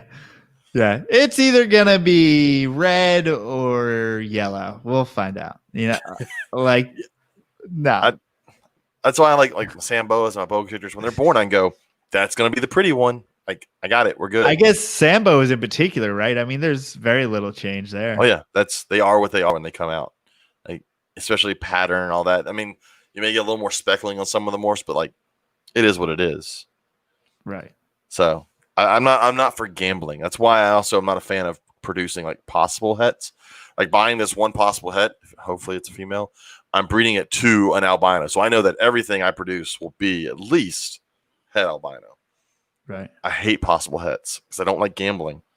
Well, yeah, I don't mark them. So therefore I don't breed with them in mind either. Even if I produce them myself, I could trace back and be like, oh yeah, this is a possible het, but I like letting little happy surprises happen if they need to, you know. Well, it's like in any pet store you buy a normal looking corn snake. That is not a normal corn snake. In there somewhere are 5 other genes. You just don't know what they are right now. And so, like with Samboas, they're all het anery. Like, I mean, I've got some that are not het anery, but a lot of them are het anery just because it's one of those genes that everything has. Yeah. Oh yeah, Darren says ball python morphs brown out. Yes, I know, because my wife, when we left Tinley last year, was like, I want a xanthic ball python. Why? Because it's black and white. Look up a picture of an adult. And then she was like, oh, I don't want that. Nope. Isn't that the fun thing about being able to sell snakes at a show as a baby, huh? It's like, oh, that's also the thing with ball pythons, is they look their best as babies. Oh yeah. They're one of the few species that, like, a lot of species get better as they age. Not ball pythons. And I'm sure someone out there going, well, my ball python did. Sure. Or there's certain morphs that do, I'm sure. There are certain morphs that clean up and make it look good, but I mean, I don't know. I like the corn snake breeder we bought from down in Conroe. He brings like an adult of everything. And so he goes, this is what it's going to look like, which is, like I said before, is the reason I own my, what is it? My brain's not blood red. What is the ghost that's red? It's pink. You're going crazy, man. Salmon? No. I think it's a super salmon, but yeah. So, like, the only reason I bought that is because he showed me an adult. I'm like, that thing's pink. It's not one of those, like, where you have to squint and go, I could see if it was pink in the right light. It's pink all the way down. But if had he not had the adults there, when you look at a baby, they're gray. Yeah. So I can see where, like, in the case of like corn snakes, an adult at a show makes all the difference. Yeah, I mean that's why I always usually on a coral ghost. That's what I think. Yeah. There's salmon or coral. Same. Yeah. What the red factor, isn't it? So yeah, it's kind of debated. So like I make coral ghosts, which are typically going to be anery / hypo strawberry. So it's usually anery strawberry technically. Yeah. And then it just makes a ghost in which is has a little bit pink hues. But then you have salmons that are supposedly red factor or super red factor. But there's also people calling coral the red factor one. I don't know. So, and some people don't believe that certain things exist. I don't know. It's silly. Just if you got one, breed it and then call it that. All I know is mine is pink. Yeah, it's crazy to open up a tub and see a pink snake. It's probably salmon. It's not like buying a lavender corn snake and going, it's purple. Well, kinda. Yeah. It's hues of purplish gray. Matt said analogy of golden doodles, which makes me laugh because my parents bought an Irish golden doodle. And so that's a setter with the Oh boy. They bought it because they live in a camper and they didn't want a dog that shed a lot. So I get that. They made sure they picked the one that had the most poodle-like hair out of the litter, and so I get that. But man, that was a lot of money for a mutt. Yeah, and but I mean, cheap. At least in some ways, though, I mean, I don't condone doing this. Yeah, that's ridiculousness. But in some ways, at least it having different breeds in it and different blood at least kind of makes the genetic diversity better. Mutts are most definitely the healthiest animals. Like, you think about all the purebred dogs in general, like those are unhealthy purebred dogs. Yeah, I mean, we've all seen like even the German Shepherds in which they show breed standards from 200 years ago, and the hips are just like they're seemingly like normal level with the shoulders, and now they're like all down and all types of messed up. It's almost become more like doodle is its own species because like they mix everything with it. When my parents were looking for a dog, like there's a sheep doodle. You should look up a picture of a sheep doodle. It's amazing. Or sheepadoodle is I think what they call it, which is just a standard sheep dog and a standard poodle, and it's awesome. I just kind of despise the names. I know it's a stupid name, but it's a cool looking dog. See, those are like they've got lab in them. I don't know. This just looks like a dog that weird you one. see That on the is- streets of Mexico. Wait, that's the dog from Oliver and Company. It's a German Shepherd Poodle mix. That is not a good look. We looked up because I love pit bulls. I was like, what's a pit bull poodle look like? I wonder if anybody's ever done it. And they have, and they shouldn't have. I'm telling you right now, Poodle? a pit poodle or A doodle.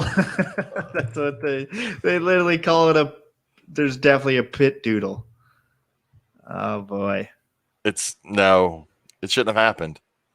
You want uglier? Look up it's just funny to say a wiener pit. Well, I could have told you that. Which is also a funny thing to call someone. Your mom's a wiener pit. Oh Lord, is this real? Yeah, things that should not exist.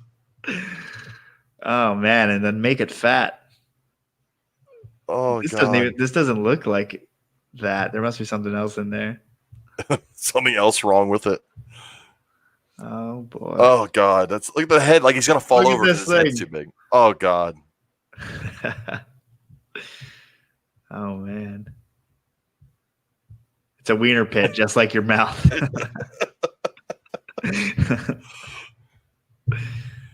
Oh yeah, you go down a long dark hole when you start looking at like dog breeds that people have mixed together.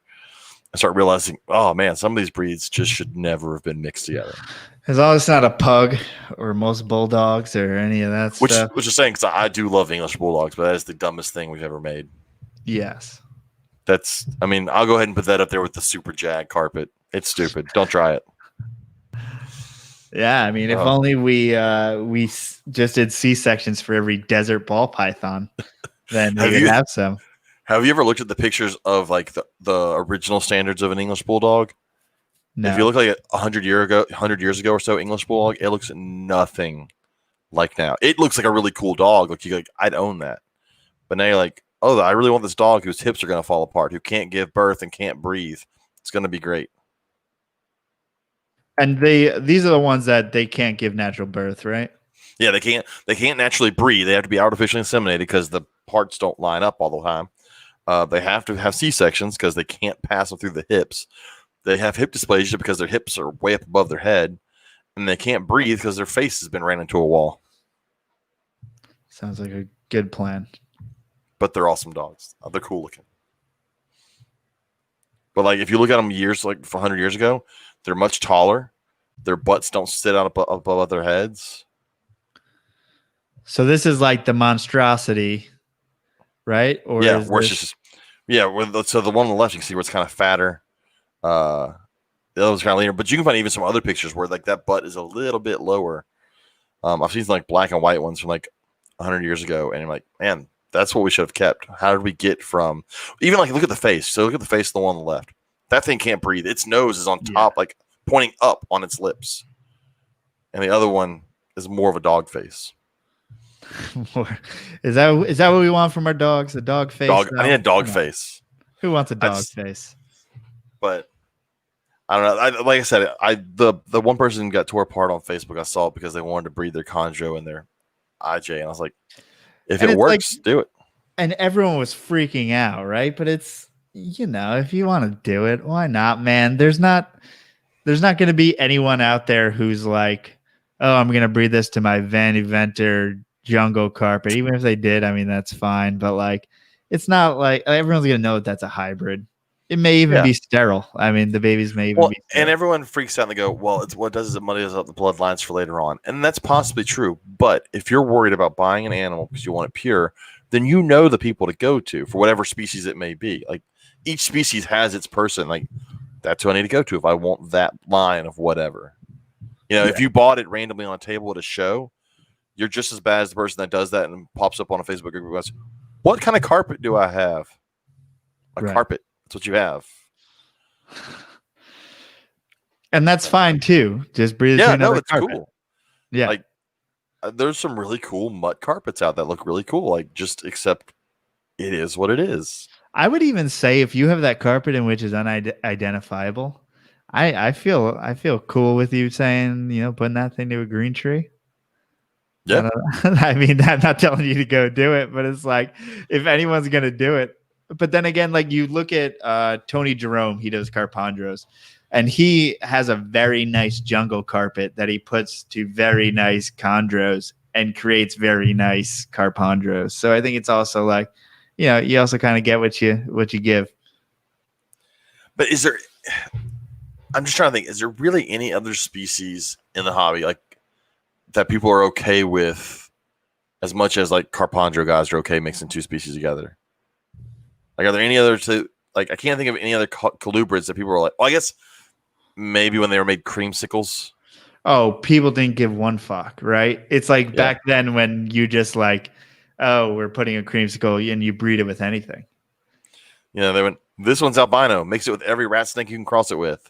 Yeah, that was true recklessness where people like, there weren't those lines drawn. So I guess that's why, there are people who are very much sticklers. But then again, like 3 people could change the whole breeding hobby back then.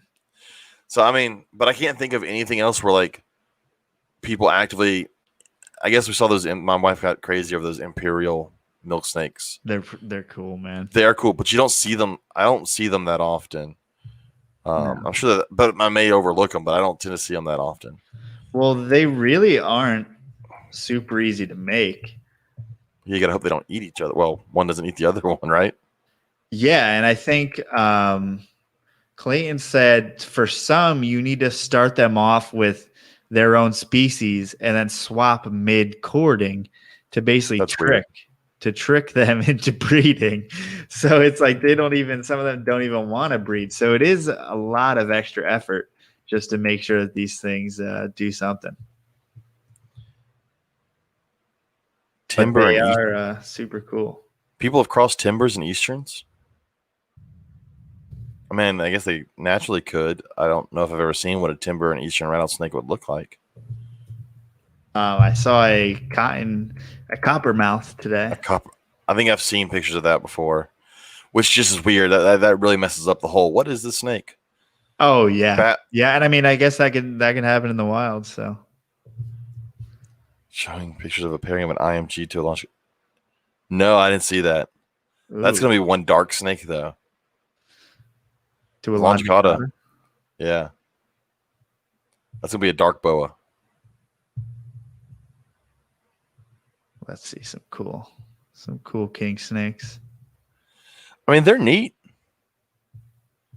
I don't have a use for one in my house other than my wife wants one, but they're neat. Isn't that all it takes? No. If that happened, we'd have a lot more just random ass reptiles. What is that? This is everything under the sun. So albino imperial pueblan, Lamprepeltis triangulum campbelli to Lamprepeltis catula california. So cow king and a pueblan, I guess, which actually isn't everything, but I thought there was more in there because it looks like a tessera corn would be in there somewhere, which is I guess what the rub is on some of the tessera stuff is that they could be hybrids. Ooh, but said it. Yeah, I did. This is a straight up black and yellow animal. That's an awesome looking. That's like a striped jungle carpet, but in colubrid form. 75% Pueblan milk and 25% cow king. So get all bringing it down a couple generations there. Which that stuff cracks me up because if there's any group, it's the colubrid group that gets really anal about locales and certain especially like the king snake guys. So there's got to be some king snake guys that see imperials and just lose their shit. Oh, I'm sure Clayton has his own club of haters just for existing, just for making cool looking snakes. What is that on the right? Wait a minute. Go back up. That's cool. This? No, above that. That's a spider. I got that. That right there. Extreme Hypo Imperial Pueblan Honduran. It's almost patternless. I think it's cool. Interesting. But yeah, those are hog noses. Like, wait a minute, I saw a hog nose pattern in there. Here's a king corn of some sort. What the hell is that? Cow king A lavender jungle corn snake. So a cow king that's bred to a lavender corn snake, but it's actually bred back and it's a lavender. So jungle is corn and king, right? Right. But this must be he took a lavender corn snake, bred it to a king snake, made hets, and then bred those back. It's cool looking, Oh, it's super cool looking. but it looks very corn snake to me. That's the scary thing, right? Is that we could I could eventually easily pass that off as a corn. correct. Yeah. Yeah, we even Because at least have, like the Imperials, they have that milk snake head. dude, how sick is that? Just looking at those little spots. It looks like it's like paint that is chipped away. Right. Oh, what is? Wait, go back up on the left there, the orange and gray one. Hypo, Pueblan, Honduran. Okay, Oh, so this is Cow like King, Honduran, and Pueblan. And then there's morphs in it. So the amount of generations and ridiculousness that goes into making some what the monstrosities. that face. Oh, dude, this is Ultramel. So not only an Ultramel is a supposed hybrid between corn snake and I believe Emery. So this I can is see that. Like that face is very rat snaky. so this is corn, Emery, Cow King. So it's pretty sweet.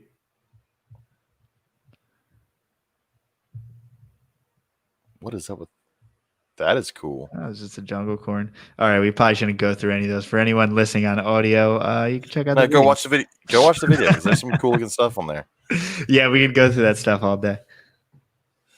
Like I said, that I don't know. Like Chondro guys have become the most like we're okay with mixing and been okay with it, whereas others have really freaked out. I guess for a while there, carpet guys were okay with it as long as it was jungles and diamonds, because there were so many giant diamond jungle crosses for a long time because nobody could afford diamonds. Yeah, it's like no one can afford it, and plus they weren't really sure how to keep them alive. I think so. It's like the idea was to put some jungle in there so that you can keep them like a jungle, because the diamonds really wanted cool temperatures, and people are like, why are these dying? Put some jungle blood in there, and they survive. So, except that definitely muddied up some of the waters there. I can see that. Although there's also the idea that the bright yellow jungles aren't jungles. When you get to that highlighter greenish almost in the yellow, some people think that, because that's when you see those guys who really put a lot of things into it, and then they can really actually, those guys from breeding hybrids can be like, every time I add jungle to it, it's actually getting it brighter. So, and then you can kind of see, oh wait, so if that makes it brighter, then you could see how that would work in, say, a jungle. Especially when you see pictures of wild jungles and they look nothing like that in the slightest. You're like, something else had to happen there. Yeah, that's probably one of the most drastic, like polygenically bred animals, right? As far as like you see a corn snake in the wild, I could find one that's Okatee that looks amazing, right? Like right out of the wild. For them, it's so far removed. Well, yeah, because like if you talk to someone who was in Australia and show them, look at my jungle, they're gonna go, what's it mixed with? Like none of my jungles look like that. Imagine if you just found a ball python, like it was just brown in Africa, and then we brought it over here and we made it like, something other than that. Like that's almost what it is. Like you could see feints of yellow right on these animals, but shit, what it's become is just crazy. Yeah, like I said, I don't know. In boas, there are some that breed like the Hog Island into like Colombians, and you'll see them.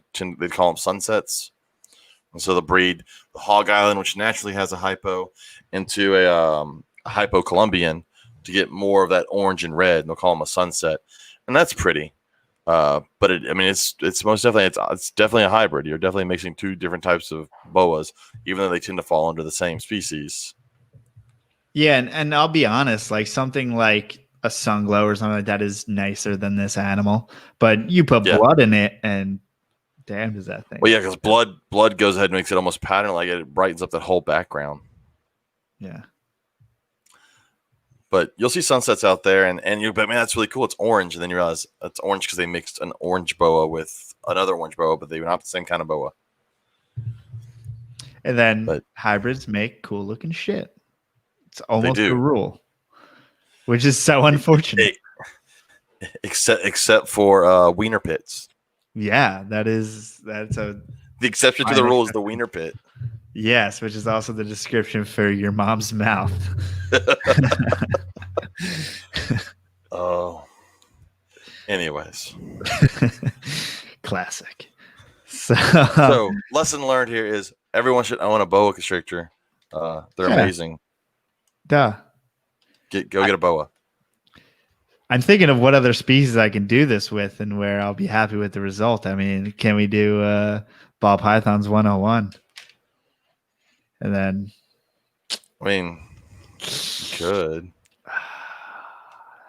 go ahead and find you a classic retic guy with the ponytail. yeah. And always either wears a death metal shirt or a MMA shirt, and let's see how that goes.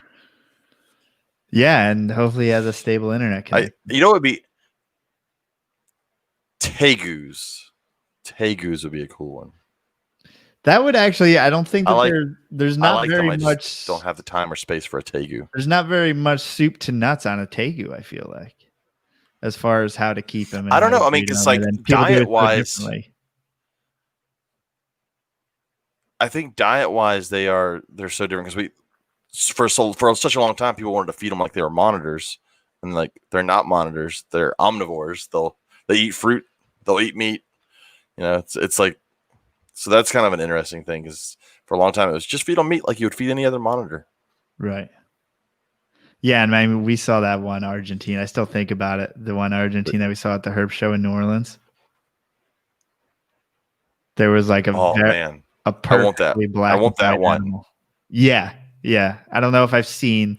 I don't exactly always see one that it's that legitimately white. It's like if there was a Bell's Phase tegu. Oh, now maybe we should find a Bell's Phase lace. We just need to save up. There were a bunch of them at the Conroe show. Well, let's say a bunch. There was one guy that had like 6 of them. I mean, that is a bunch. I mean, they're slowly getting out there, man. They're definitely out there. I like the idea of Ryan Young and Liasis. That'd be a Liasis 101. Yeah, I'd be totally down. Or anything that Ryan Young has done. I mean, just pick a snake. Yeah, especially give some love to some of them. I mean, not that. I mean, NPR has done so many episodes, right, on how to keep and breed these things. But I like auto fab welding. If you get an ugly snake, just call it a locale. That does seem to be the way. Yeah, and I think especially for the colubrids here in the United States, though, there is some type of fun in which there's stories behind locales or that have been collected at certain times, and you can definitely sucker people into buying your little passion project. Maybe is more so what it is. Like I think one person just gets pumped up about it, tells a story about it, and then maybe he convinces 5 people, and then those 5 people convince 5 more people, and then it kind of becomes a thing. Yeah, it's called Justin and Baird's Rat Snakes. Yeah, we'll see how that works when he produces. If he produces and no one buys any, then he didn't get his 5 people. But hopefully he can find his 5 people. He's been talking about it long enough. Man, and everybody's like, "Oh yeah, I should get Baird's. I should get Baird's." Like, no one mentioned Baird's until you started talking about them. No one cared about them. And I think that I've actually done that before.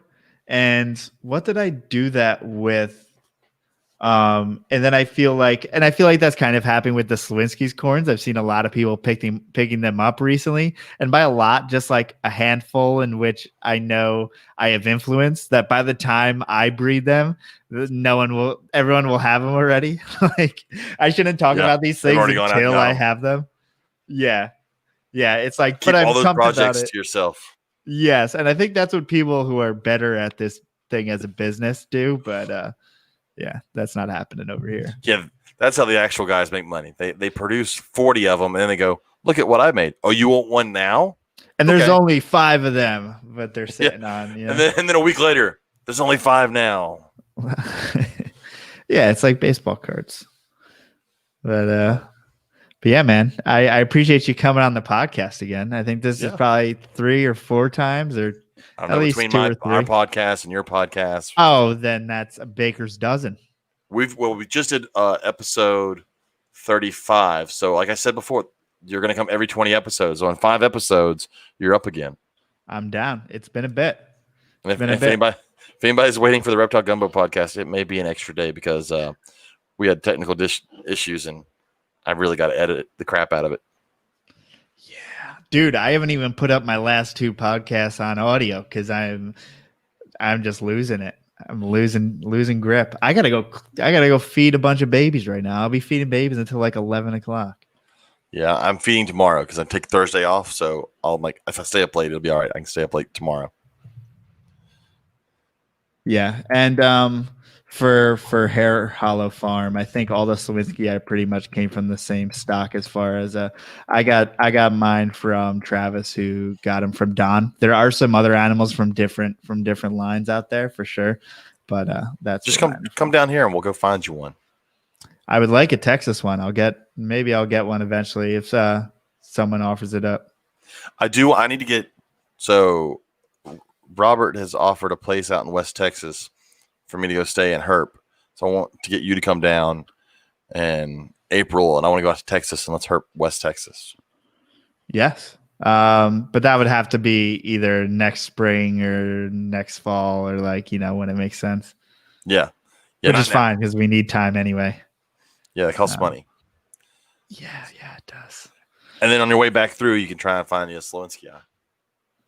Yeah, it's a long trip. I think I'll take a plane from El Paso. I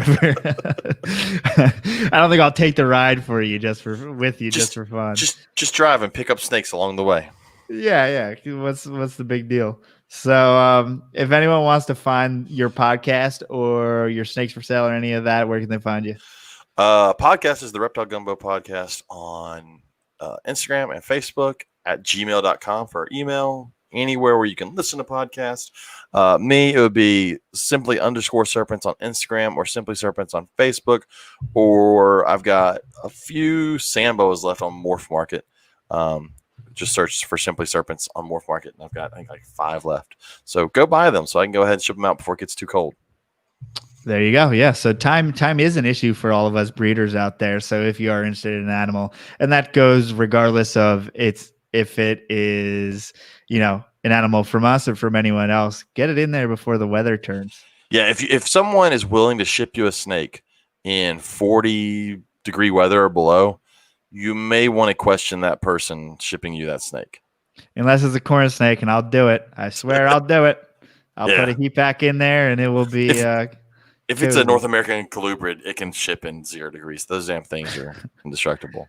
Yeah, I do. 40 is my cutoff typically, the low being in 40, but most of the times I can find a day. That works in there, but you don't want to be that. You don't want to be waiting for a snake for 2 months. It sucks. Well, I sent my first one out with a heat pack the other day because I normally have to send them out with cool packs. I actually had to send one out with a heat pack because then the nights were like 50 and it was a Sambo, and I was like, yeah, he doesn't want to be in. Although, in all reality, if we're really shipping our snakes, most of the time they're not in the weather. If you're shipping hub to hub, that's why I'm always like, I tell everyone I ship to, I want to ship it to a hub near you and you can pick it up. Just because I don't want it on a truck. Yeah. Yeah, it's as much control as you can have over it, as possible. Right now, I feel a little bit more comfortable with everyone being home. And like I do say, you can get it from a hub, or if you need to, you can get it at your house. I don't know. I'm not that scared about corn snakes, to be honest. Darren said it doesn't get cold in Louisiana. Darren, we have that 1 week of winter where I have to be very careful. Yeah, and you won't hear the end of it when it is maybe 30 degrees for those 2 consecutive days. I know. It's insane. Look, it's like 50 something at night right now, and we still have a hurricane coming. I don't know what the hell is going on this year. Like It's cold 2020. weather is supposed to stop hurricanes, and we have a Category 4 about to hit Louisiana again. I'm done. I can't take it anymore. They're trying to wash you clean, but you just won't let them. Look, I had an annual fishing trip planned for this weekend. It's been planned for months, and it is not going to happen now because it's on Louisiana coast, and well, they're evacuating the Louisiana coast. So, but I'm still taking my days off work. Well, if you ever become a shrimp boat captain, I'll be your first mate. Mm-hmm. So PortCityPet.com, Port City Pythons, whatever the hell, you know where to find me. Sponsors are Focus Cubed Habitats. Those things are awesome. James, have you gotten a chance to try them out yet? Or I'm sure you've seen them in person. I haven't tried them out, but I did see them in person. They were at Conroe, and they made my buddy Sean one, and it looks amazing. They did his green and purple splatter paint that he uses for the Herps Reptile shows, and those things are insane. Oh yeah, and I think he's keeping his lychee in there, right? Yeah, it's for his lychee. Yeah, so we got the same setup going on for our lychees. But so yeah, I have that awesome enclosure for my lychee as well as my two for my Selinsky eye. So please go check them out at focuscubedhabitats.com and thank them for being cool and sponsoring the podcast. And they've also been on some other podcasts. If you want to go check out their Herpeticulture podcast episode, as well as I think they're on a different podcast as well.